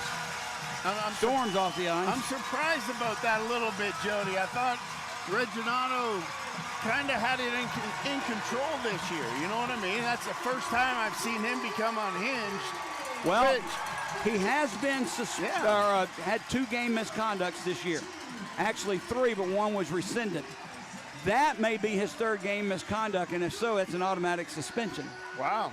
That may be what he's upset about, his 3rd game misconduct. But when you come out of the penalty box and you're not supposed to, that's an automatic gamer. And then all that other nonsense, Jody, all that does, it just sets you up because, there's cameras everywhere. It's going to get reviewed. Sure it is. And that's not smart because if you're the Havoc, you need Reginato on the ice. Let's just face it. You do. I mean, look, he's known for his rough play, his fisticuffs. He leads the league in penalty minutes, 130. But he's also a good hockey player. Absolutely. And he can put the puck in the net and get those pins and play physically. If you're Huntsville, you don't want to see him in the locker room. Well, that's it. And Jody, he's got 130 PIMs on the year. Well, that was coming into tonight. Right. He had that many, plus whatever he got here. But 11 goals and 12 assists, that's good for 15th overall in the SPHL scoring. So definitely a guy you want to keep on the ice. There's 10 teams in this SPHL, Right. 19 skaters per team, roughly, 190? 190, 200 players, and he's 15th out of all of them in scoring. Right. Yet he plays physical as he does. Yeah, I want him on the ice. Sure. I don't want him in the locker room and suspended. Well, and think about this, Jody. He's got that many points minus all the ice time he didn't get sitting in the penalty box. They're still discussing it. Gio Procopio there with both linesmen Yep. and the referee. Once again, the referee tonight is Derek Bohm, his linesman Brian Campbell and Brett Bodie. Is that Drake Glover is there as well for Birmingham? I think so. So he's the acting captain with Colton Olenek on the IR.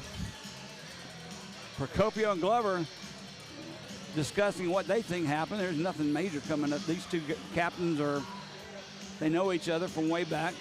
Don Procopio still has something to say to Glover. They're not happy with each other. I'm telling you, this third period is going to be very, very entertaining.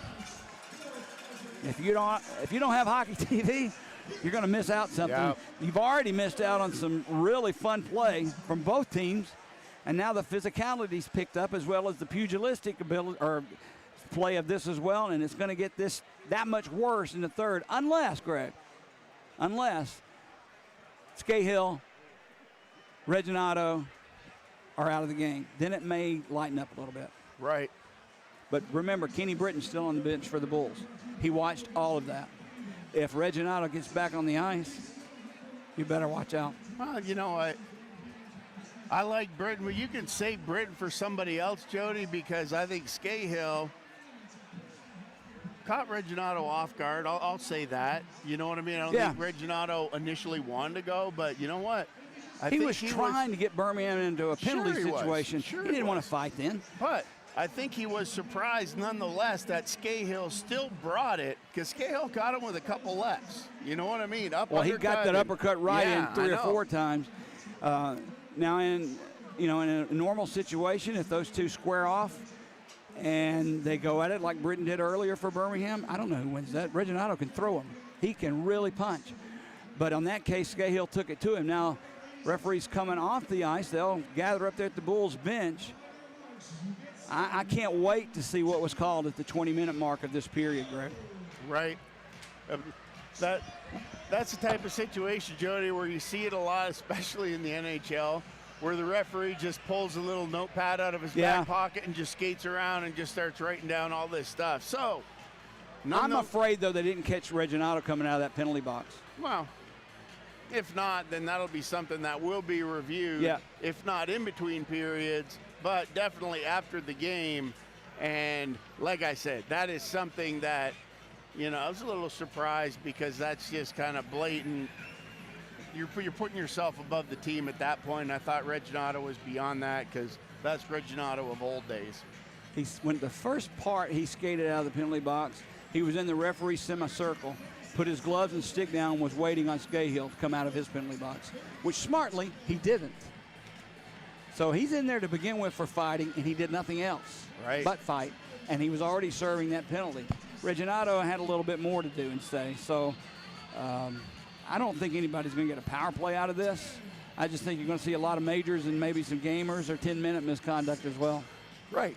They'll clear the ice. We'll end up with about 7 forwards and 4D on each team, and we'll finish out this third period. But nonetheless, if it's Wade and Glover that's off the ice, we got a problem. A big problem. And that, I believe, was the goal of Huntsville. If you don't think that was intentional, Jody, come on. Exactly. All right, we're going to take a break. When we get caught up on the penalties, we'll come back and explain what we have and what we're told. So we have about 16 minutes to go before the start of the third period, which will be a doozy. Birmingham takes a 2-goal lead into the locker room, up 4-2 over Huntsville. Greg Dreveny along with Jody Chernesky. Stay with us. This is Birmingham Bulls hockey.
where they bump.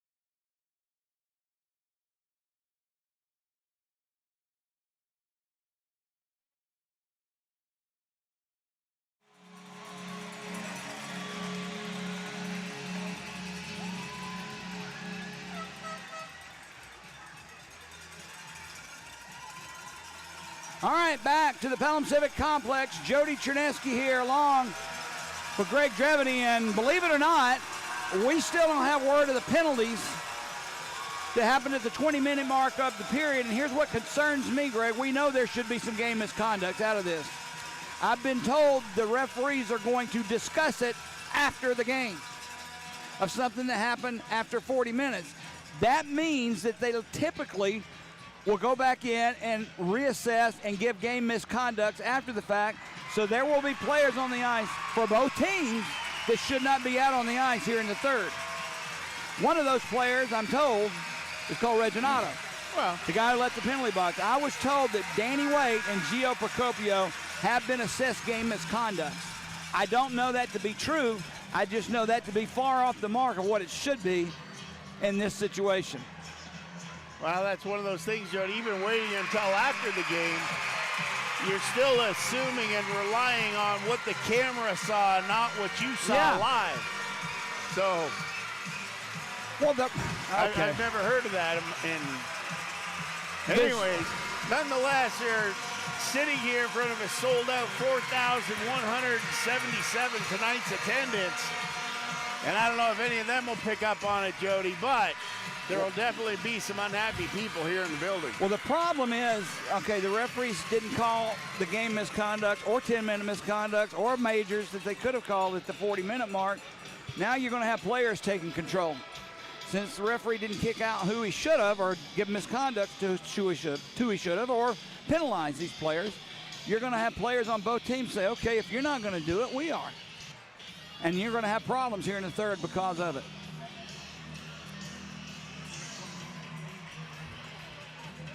Well, the good news is it was Glover didn't go.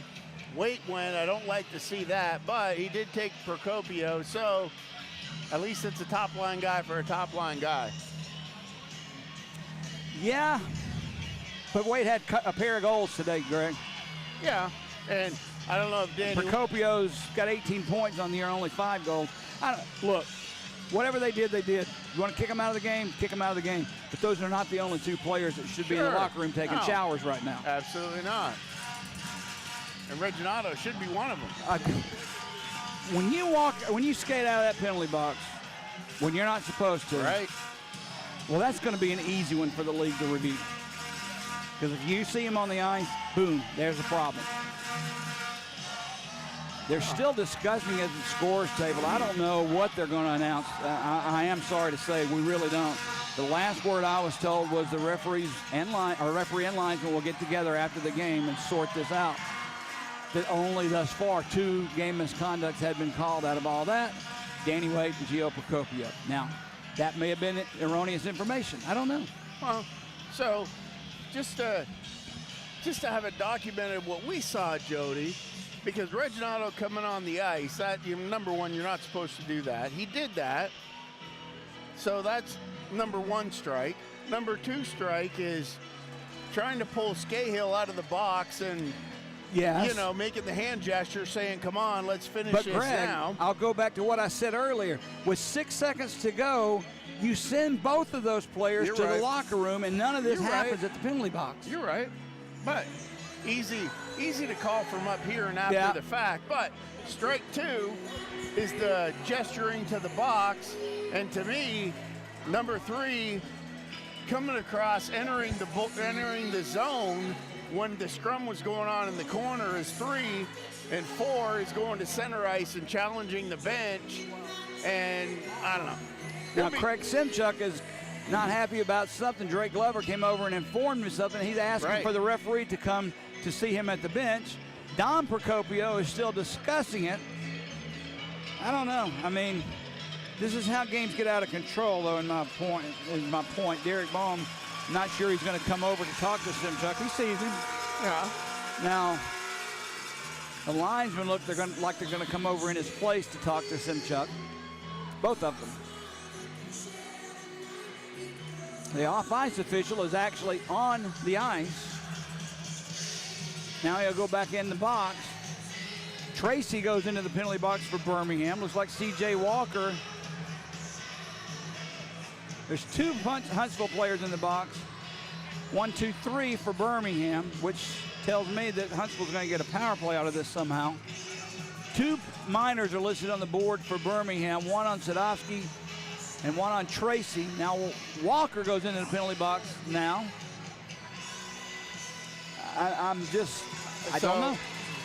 You come out with, you got 4 Bulls in the box and 2 from Huntsville? Well, both penalty box doors remain open. Now Huntsville's closed. Wow. Maybe Huntsville's going to get a 5-on-3 out of this. I'm not sure how that happens.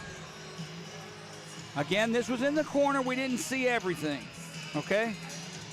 Our view is limited where we are in this left corner at the Zamboni entrance.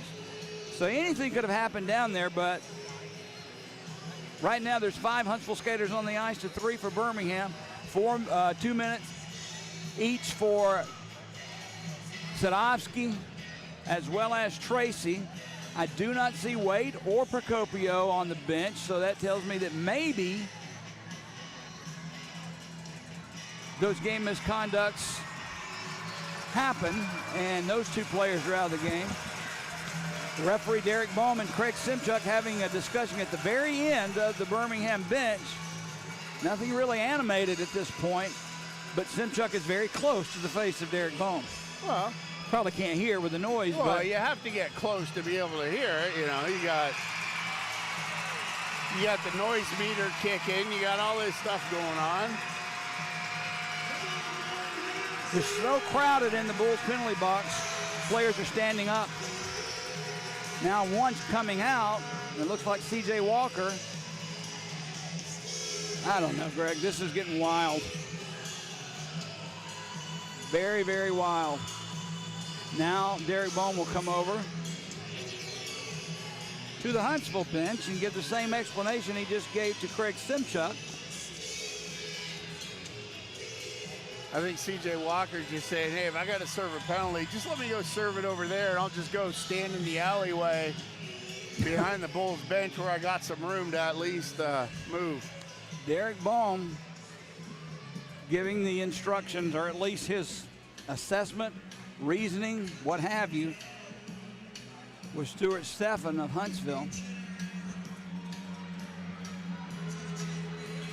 Craig Simchuk still barking. He is talking with Colton Olenek now about whatever was said between him and Derek Bohm, but he's inching closer and closer to that glass separating Huntsville and Birmingham's bench.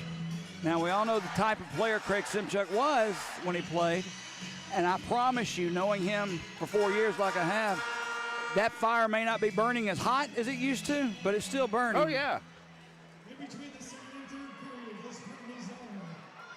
Against Birmingham, number 5, Colin Tracy for roughing.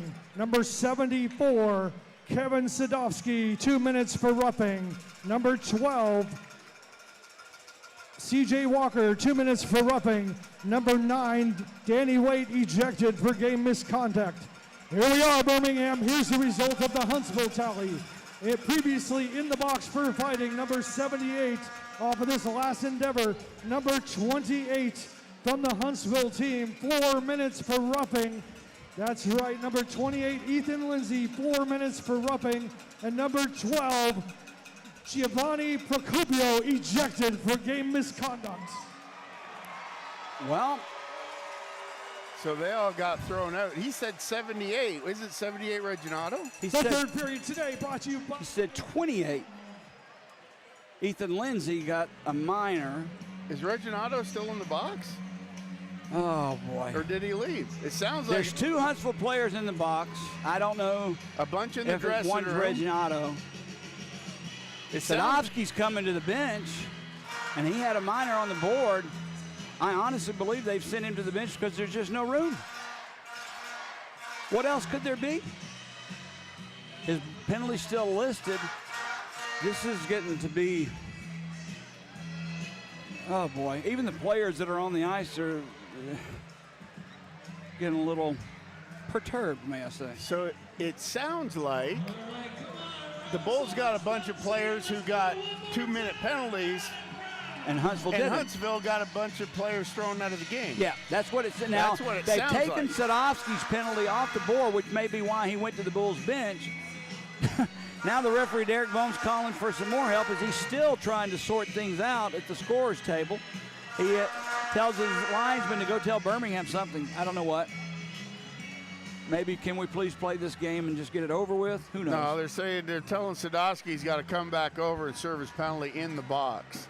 Well, okay, and that's So, where he's going. This is an easy solution. Okay, everybody stand up in the box, Yeah. and you'll still have room for 2 more guys standing up. So you're just going to have to stand up for But it's just looking weird to minutes. see 2 Huntsville players and 4 Bulls in the penalty box. 4 minutes and penalty on the board, 2-minute minors. How many guys does that leave in? Short bench for Birmingham now with 4 in the box. That means 13 skaters, correct? 4 in the box, 2 goalies, 19. Waits in the dressing room. Waits in the so 12 skaters is all Birmingham has.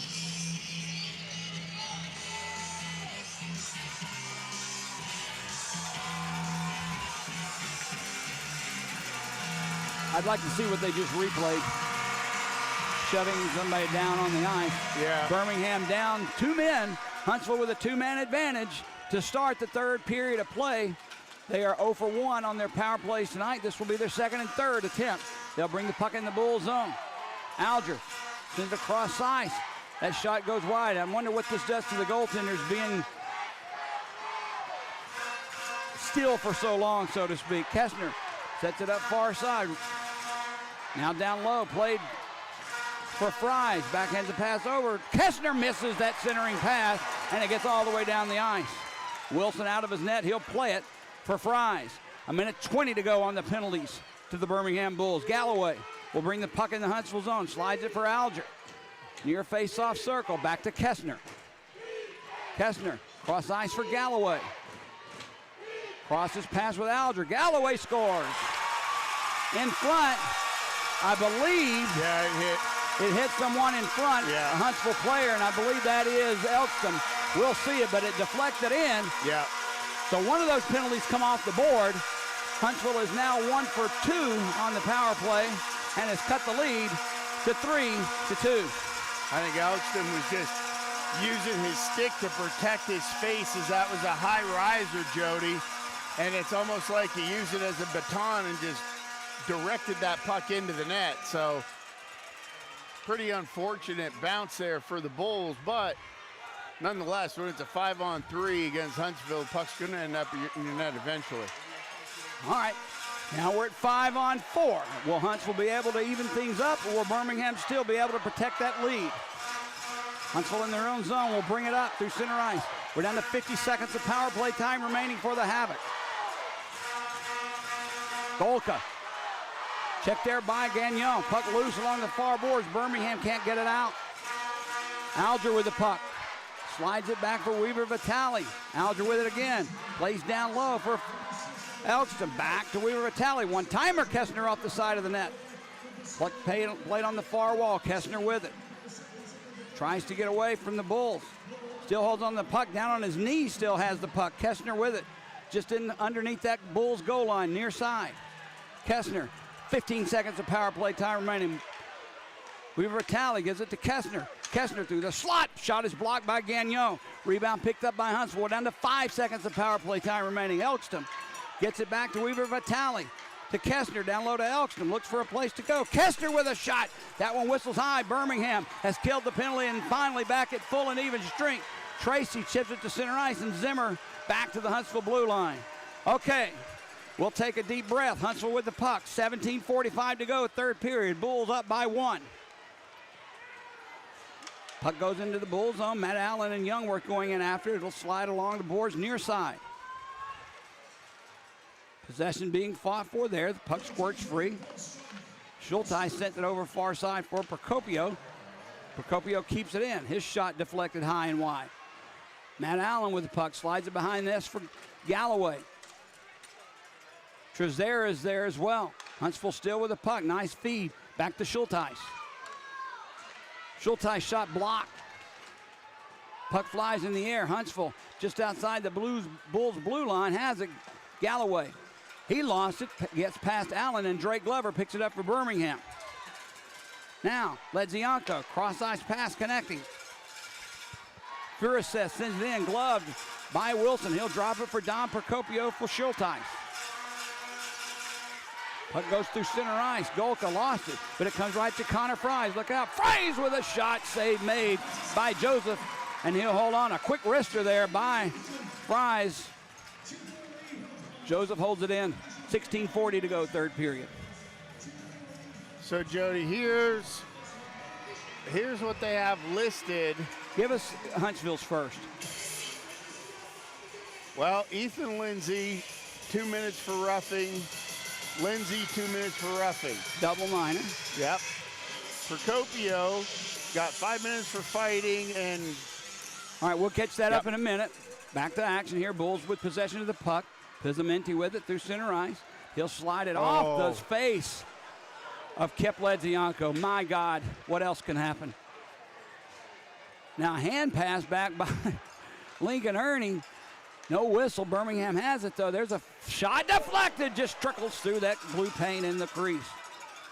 Keep an eye on Kip Ledzianko. He was angry. He knows that puck's right into the face. Birmingham with possession. That's Glover. Loose puck now in the slot, played by Huntsville, but not out. Tipped into the corner. Behind the net, Walker with it. Slides it in front, trying to connect with Glover. He couldn't. Birmingham, look out. Youngworth almost fanned on it, comes to the Bulls. There's a backhander by Walker off the side of the net. In front, he had Glover, but it's tipped away from him. Down low, Walker takes a hit. Puck squirts free to Gagnon. Gagnon. His shot is blocked by Golka. Birmingham manages to keep it in. Glover behind the goal line. He's hit there by Vitale. Glover drops it off. Back to Glover off his stick. And Huntsville banks one off the glass into center ice to take that pressure off. Right back in, Furises comes for the Bulls. He lost it. Fries takes it away. Banks one off the boards, and here comes Huntsville. Jackson Camp. offside. Offside is the call on Huntsville, so 15-13 to go. We'll go ahead with the finishing up on these penalties. We left off at Procopio. Yep, so Procopio got a game misconduct and a 10 for continuing altercation. And then for the Bulls, you had Sadovsky, Tracy, Walker, And Wait. For roughing. So it's 4-2 in minors. And Wait for fighting now, and then Wait for continuing altercation. Okay, so Birmingham got 2 extra minors, which is why we had a 5-on-3. Only 2 game misconducts and no penalty at all called on Reginato for leaving the penalty box. Remember that. But they announced something about it. I couldn't understand what they said, though. All right, back to action. Huntsville with the puck in the Bull zone. Very confusing to me, so I know it is everyone else. Elkson actually cleared the puck down the ice himself, and it's stopped by Wilson. He'll leave it for Jackson Camp. Camp slowly through his own zone in the slot, ahead for Kessner.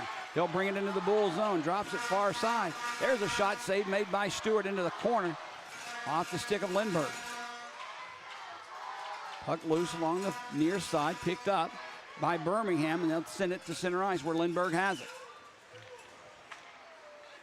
Off the stick of Huntsville, Birmingham's Tracy, nice pass over for Sinclair. He'll dump it in around the near side. Ledzianko thankfully back on the ice, tries to keep it alive for the Bulls. Gagnon pinching in, he does. Now Don Procopio. Wood takes the puck away. Ledzianko couldn't center one, he had a man there. Huntsville will clear. Trezera gets it past Sadovsky. He'll give chase. Gagnon catches up with it first. Loose puck picked up by Kip, and he'll just lift one into center ice back into the Huntsville zone.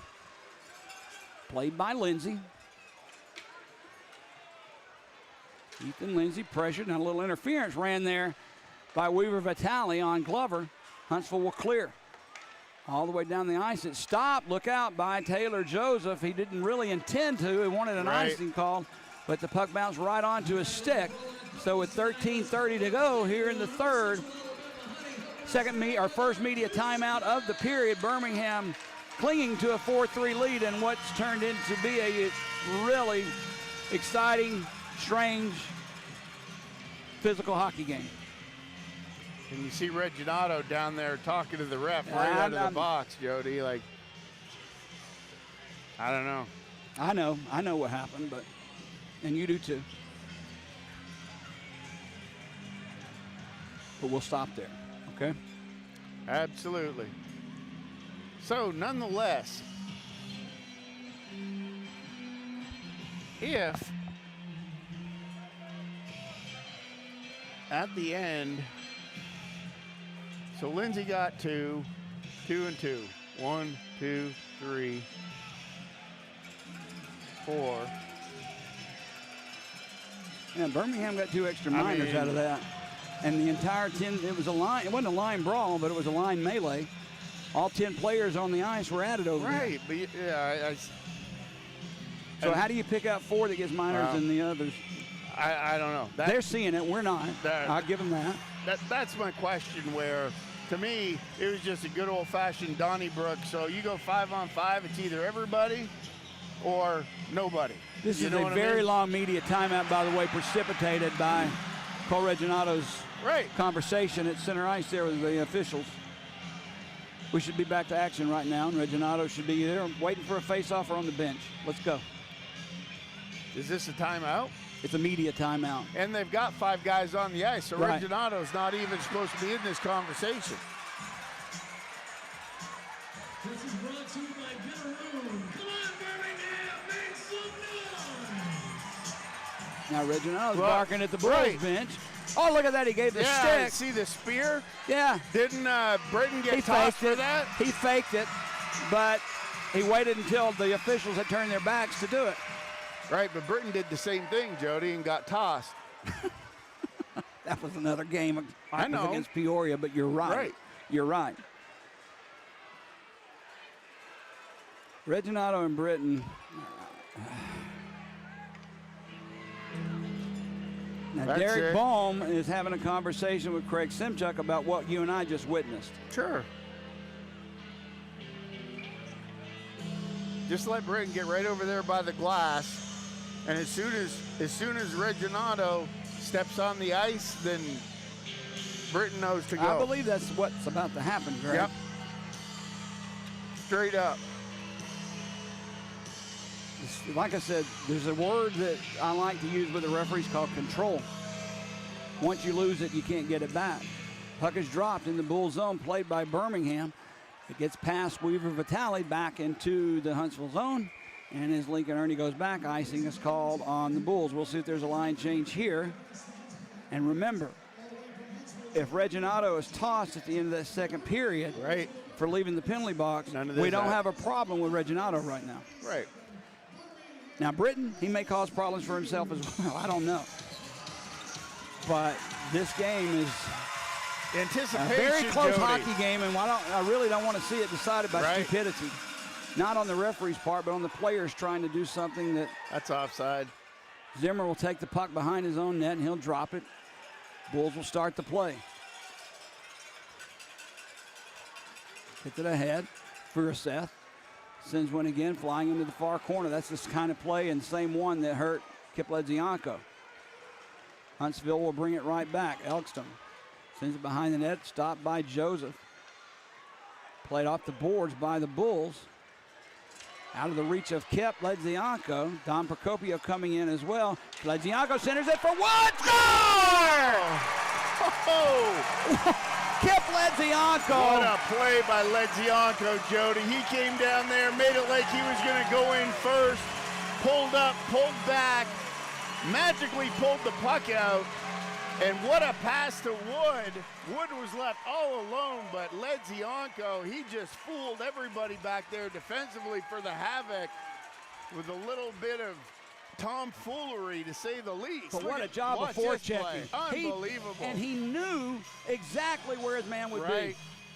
Ledzianko muscles Don Procopi off the puck, fires it right back to Wood, was just cruising down, and he tucked it around. That's Ledzianko's 10th goal of the year. He leads the Bulls in scoring, and we still miss his brother. 5-3 the Bulls up, 12:20 to go here in the third period. Lindbergh sets it up through center ice. Alger will bring it in. He'll drop it. For Lindsay, a shot. Save made. Now Allen wants to cruise in on Taylor. Joseph gets a little close. Yep, so that one, Jody, at 7:26 of the third was Matt Wood from Ledzianko and McGregor Sinclair. I said Kip Ledzianko. I'm sorry. I'm still enthralled with his passing. Yeah, we were talking about it. What a play by Ledzianko. That's Matt Wood, 7th of the year. Ledzianko and Sinclair, as you said, on the assist. But more importantly, Bulls take a 2-goal lead again, 5-3. Off the draw. Tracy gets it up the boards through center ice now. Karan will whip it in off the glove of Wilson. Matt Allen tried to tip it along the boards. It comes right back to Lindbergh. Garrett Lindbergh playing in his second game as a Havoc. His pass broken up, but it comes right to Allen, who will bring it in the Bull zone. Allen with a shot, midsection save made by Joseph, and he gobbles up the rebound. Again, Brian Wilson, one of the best goalies in this league. Agreed? He's had a rough go of it as of late. You said he's been struggling lately. This is his 4th. All right, coming into tonight's game, he had given up 10 goals in the last 3 games. Right. Make it 15 in the last 4. That's not Brian Wilson like. He's a better goalie than that. Well, but the goals Birmingham has scored have not been Jody, garbage goals. They're good goals. He hasn't let in any soft ones.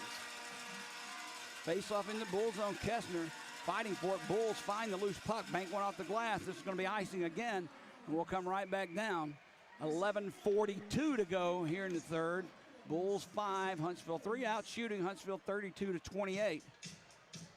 I remember at one point in the first period where Huntsville, the Bulls were leading in shots, Jody, and then the Havoc answered with like 7-1. All right, Reginato on the ice now for Huntsville. Puck is dropped. Kessner has it. Backhands one to Lincoln. Ernie in front. Save made. Rebound loose. Still loose side of the net. Huntsville couldn't get their stick on the puck. That was Reginato who missed. He lost his helmet. He's got to come off the ice. Yeah, he does. Now it's picked up by Karan. He'll get it up to Furiseth. Furiseth ahead. Tipped in by Gronick. Wilson plays it far boards. Galloway, or excuse me, that's Kessner with the puck. Had it poked away by Wood, but it came right to Weaver Vitale. Now Schulteis back to Weaver Vitale. Off the stick of Trezera. Birmingham can't hammer it in deep. That was Ledzianko. He checks the puck away. Now offside is going to be called, I believe, on Huntsville with 11 minutes to go here in the third. And if Kessler could have got through that wall there, Jody, we would have been in trouble because he would have been gone. But you talk about both teams, just all their guys are standing at the blue line, and you've got to fight through 3 or 4 guys to get zone entry. It's been an interesting game today, Greg. Oh, yeah. Off the draw. He gets past Camp. Wood going in after it. Camp catches up with it. He'll set it up far side for Schulteis. Knocked down by the Bulls and sent into the near corner. Forechecking is Matt Wood. He comes up with the puck. There's a shot taken. Glove save made by Wilson along the far wall. Birmingham doing a good job forechecking right now in the Huntsville zone. Well, even that by Scahill, you saw on that rim around back wall going D to D, couldn't be handled by the Havoc. But there's Scahill to come down that far side, pinching in from the D to keep the play alive. And in that scenario, you just want to make sure you don't have the puck turned over. So a shot on goal there from the wall, I'll take that. Face off to the left of Wilson. Glover on the draw for the Bulls. Fries for Huntsville. Glover controlled. Scahill with a shot. Off the wall. Wilson was waiting for it. He knew that Karam was coming to him, so he puts the mitt on top of it, and we'll do it again. Always interesting, Jody, when the D throw that puck off that back wall, looking to get a corner bounce and send that puck in front of the net, because then it just becomes a free-for-all.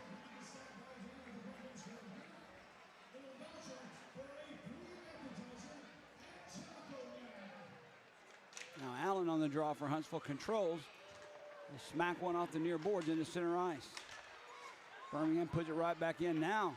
Ernie taking Pizzamenti out hard, tried to put him in the Huntsville bench. Loose puck far side, played by Glover. Behind the net, he'll take it.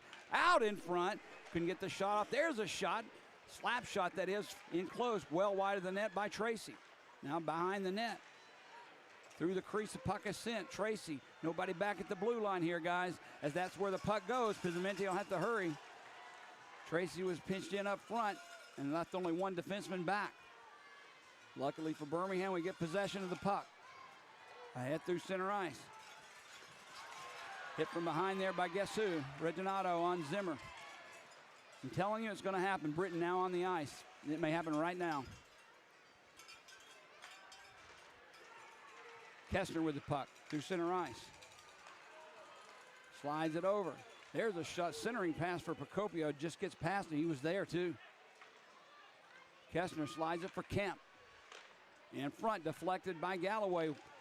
Reginato was in front, couldn't get the puck on his stick. Kemp with it now, far boards. Jackson Kemp drops it back for Kessner. Almost looks like a Huntsville power play. Kessner in front, save made off the deflection. Still loose in front. Puck squirts free near side. Center back out for Lindbergh. He sends it in, blocked in front by the Bulls defense. And Birmingham ahead. Britton, if he can catch up with it. He has a man skating in front to the side. Nice play by Galloway to break that shot up, and the puck bounces right in on Wilson, and he'll cover it up. That could have been a goal-saving and game-saving save. Good job by Britton there, Jody. Like I said, it's the little things, right, that make a difference in a game. And Britton, what's he known for? For dropping the mitts, getting the penalties, but right there in a key situation with a lot of traffic, he drops down, takes it for the team, blocks the shot, and then clears the puck, goes and gets it, and has an unbelievable, I didn't think that pass was going to get through. It was a beautiful pass, but a good defensive play by Huntsville stopped that and preserving, at least for the time being, a 2-goal Bull lead. And like I said, that was a big save by Wilson, you know, because it's one of those lazy passes that goes all the way across, and the fact that it connected, Wilson did a great job staying with that one, got the shoulder up there and blocked it down. But yeah, nonetheless, end-to-end action here in this third period. Legianco, Wood, and Sinclair out for Birmingham up front. Connor Fries, Elkston.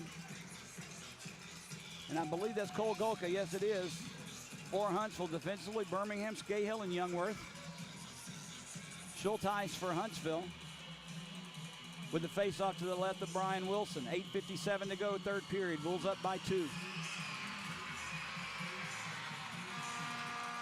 Bulls win the draw. Shot deflected by Procopio, Dom that is, as his brother Gio is out. Sinclair finds a way to keep it in. Wood has it down low. He'll send one around the far boards. Now return to Matt Wood. Legianco taking punishment in front from Procopio. There's a shot deflected, save made off the stick of Wilson. And on the boards, Wood takes his man, that's Golka, down. Slow to get up is Cole. Now Connor Fries has it for Huntsville. He'll bring it in. He meets Scahill on the far side. Scahill with the puck now. Look out, he sends one out center ice. I thought that was going to get out of play. Kept in there, now by Huntsville in their own zone. Don Procopio. Just inside the Huntsville blue line, comes back to Schulteis. Through center ice, Matt Allen has it.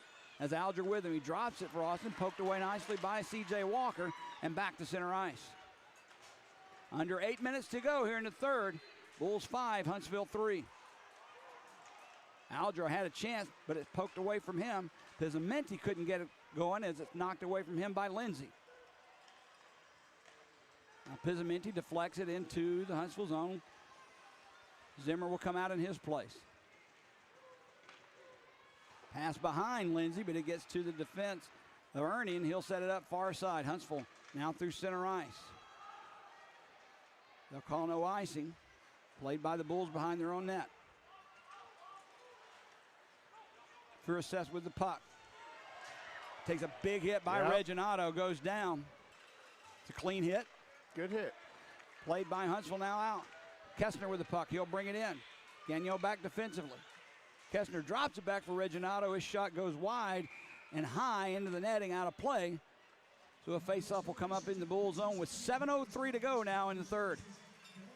Well, you can see, Jody, some of those big names that were asleep in the first period, so to speak, for Huntsville, you can definitely see their feet are moving now. They're awake. Oh, yeah. This game far from over with, Greg. Oh, yeah. Far from over with. You know how I feel about 2-goal leads anyway, but when you're playing up against Huntsville, as I said early on, only one player missing off this Huntsville roster in the coast, while Birmingham has 6 somehow in the coast. 6 and then 3 And on then the 3 IR. on the IR on top That's of that. 9. And then 1 in the locker room that you need on the ice. That's half your team, Jody. Procopio off the draw, off the side of the net. His shot went. Now Gagnon plays it around the near boards. Wood is there. He can't backhand one out. For the moment, kept alive by Procopio. Sent into the corner. Centers a pass for Kessner. He'll have to turn away from Gagnon. Knocked down by Sinclair, and he'll backhand one down the ice. All the way down. They'll say deflected, so Procopio has to play it. Schulteis almost lost it to Wood. He has it, and he'll skate it and send it far side. Karan takes the loose puck, sends it back into the Huntsville zone. Time running down, 6.5 to go here in the third. Loose puck in front of that Bulls bench. Reginato comes in throwing his weight around. Again, clean hit. No problems for me. The puck sent back into the Bull zone. Joseph will stop it and play it. Off the boards through center ice. Off the stick of Zimmer. Now in the Huntsville zone, Lincoln Ernie turns it to Fries. Nice feet ahead. Elkson with the puck. Puts the brakes on. His shot goes wide near side. Gronick tries to backhand one out, and he does. Ernie brings it back in, but offside is the call. Now Ernie and Gronick. Ernie wants a piece of Gronick. Rides him up against the glass. He's reading him the riot act and maybe a little bit more.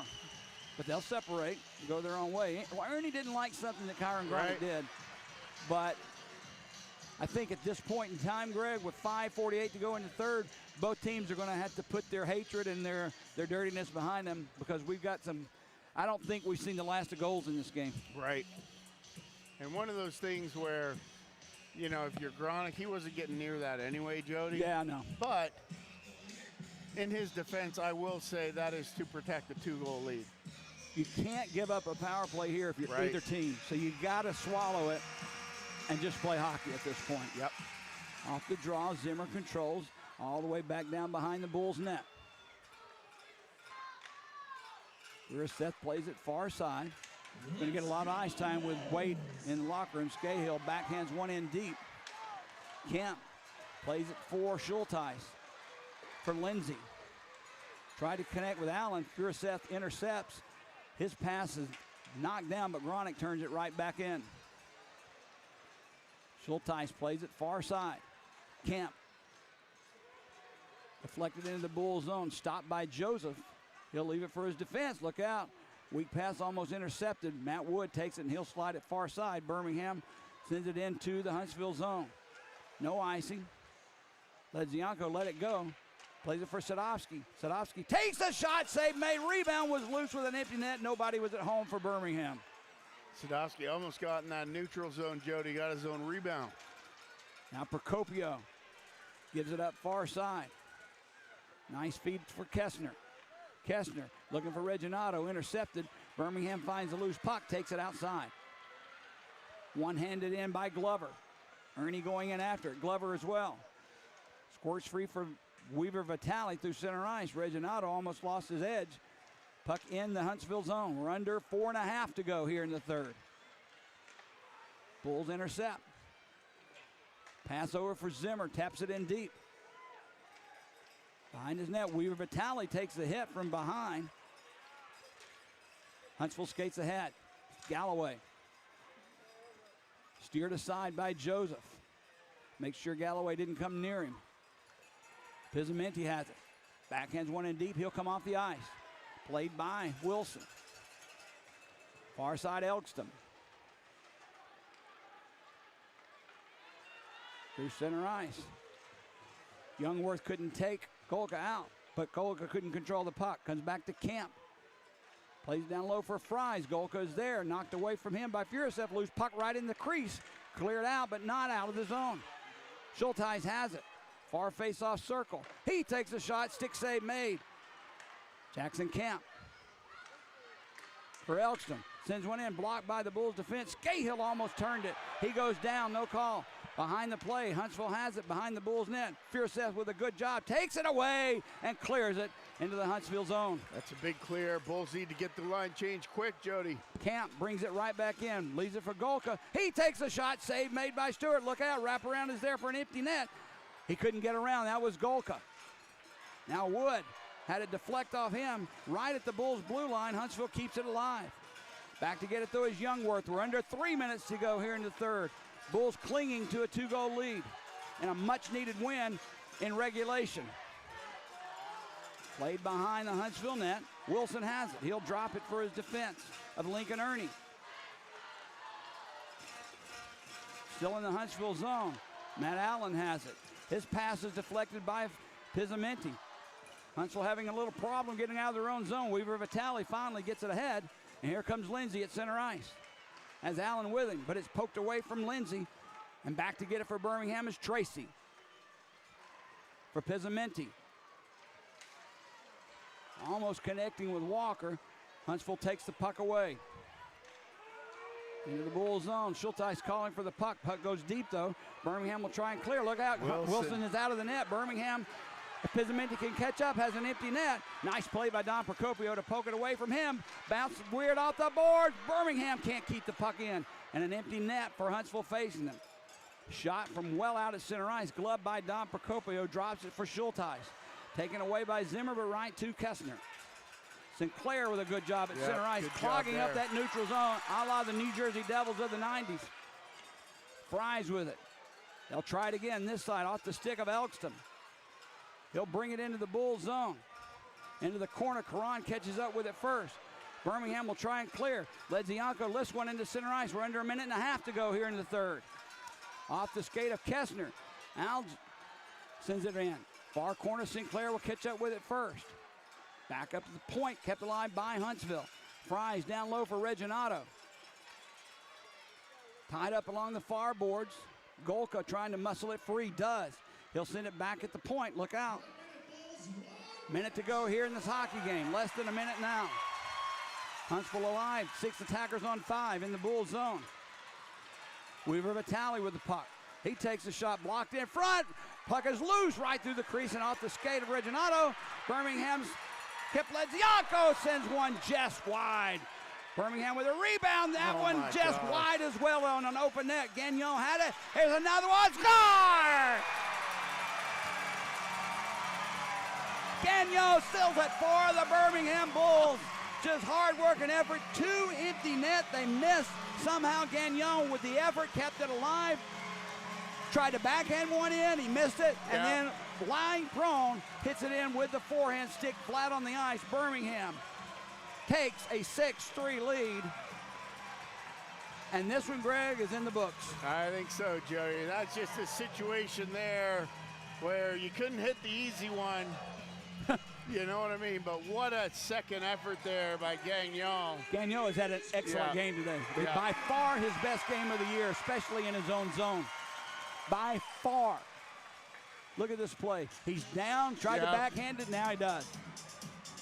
Fries had him tied up.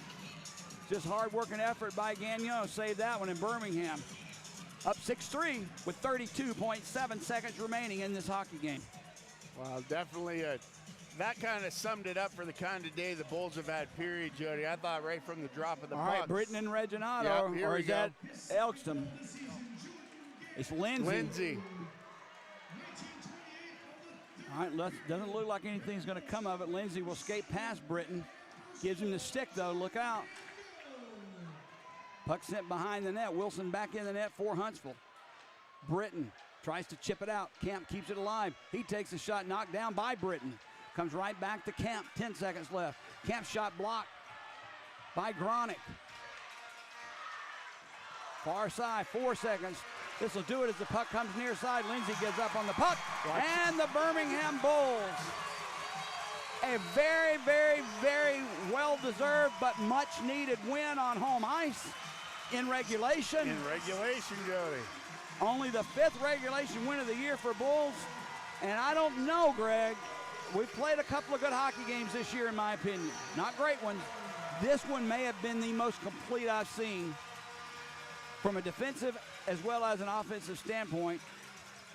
I'm not sure you could ask for anything better from the Bulls against the second-place team in the league. Well, with a full roster. I got to agree 100%, Jody. I think it's just one of those things where whenever you have a transition of players in and out, it takes a little bit of time. And I think that just like you mentioned with Joseph, you have to give a little bit of time in order to get that chemistry and get the feel for each other. And I think we're starting to see it with Joseph a little bit where, hey, does he make it spectacular saves and everything like that? You know what?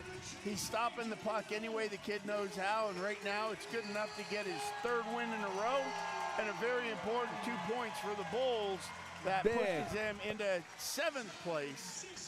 With games in, the other teams have games in hand. Sure. But Greg, Birmingham will be back in action next game, January 23rd, Friday night in Evansville. They're going to have Tuesday, Wednesday, and Thursday to think about just what it took to win this hockey game and hopefully be able to make a carbon copy of it in a place that we've done well at this year in Evansville. I don't like playing Evansville. No. I know what kind of a team they have. They're a very tough hockey team to play against. But how can you bottle this kind of effort and take it with you? I think you just got to figure out a way, Jody. And in a game like this, what it really does is it really creates a lot of chemistry for the guys off the ice as well, because this was really the first time this year from start to finish that I saw the guys all in it for each other. Everybody was in it. You know, those maximum effort. Those line brawls are good for, you know, just bringing the guys closer together. Just that family atmosphere. This is the kind of hockey game that I enjoy. Sure. Rough, tough, screaming, yelling, physical, pushing, shoving, punching, hitting, scoring, blocking shots all over the place in your own zone from players that normally haven't done that up until this point. Right. That, to me, is what can, if you can replicate it, turn a season around. Can you replicate it? And it's like another point too, Jody, is like Ledzianko in that play that he made behind the net. Oh. You know what? That was something at the start of the year that we said we had to keep the Ledziankos together because together they work magic. And I think that is, we're finally seeing the maturity of the Ledzianko and him growing as a hockey player, because now he's starting to make those kind of plays with guys and knowing where they're at and just having that sense without having his brother on the ice. So that's a testament to him. What a great play. Karan had a great game too. I'm sorry, I don't know. You could give it to Danny Waite, Ledzianko, but somewhere down the line, I'm patting Gagnon on the back. Oh, yeah, no, Gagnon had a good night. He had, to me, the best defensive game of anybody on the ice. And out of all our defensemen, Gagnon had the strongest game, especially in his own zone. Oh, yeah. And he just, like the Energizer Bunny, Joe, he just keeps a licking and keeps on ticking. You know what I mean? Like every time he goes in the corner, everybody takes their liberties on him, and he always finds a way to come out the other side and stick on that puck. So Drake Glover getting the second star of the game. Danny Waite, the 3rd star. I don't know. I don't care. I'm just glad we got a 6-3 win over an in-state rival and winning our second game in consecutive games. Well, and this we've won, 3 out of the 4 we played this weekend. And that ties the Joe Stroud Cup series at 3-3. 3-3 now. But with the overtime and shootout, I don't know how they're going to figure that, because Huntsville technically has, well, Birmingham's 3 wins in regulation, 3 wins, 3 losses.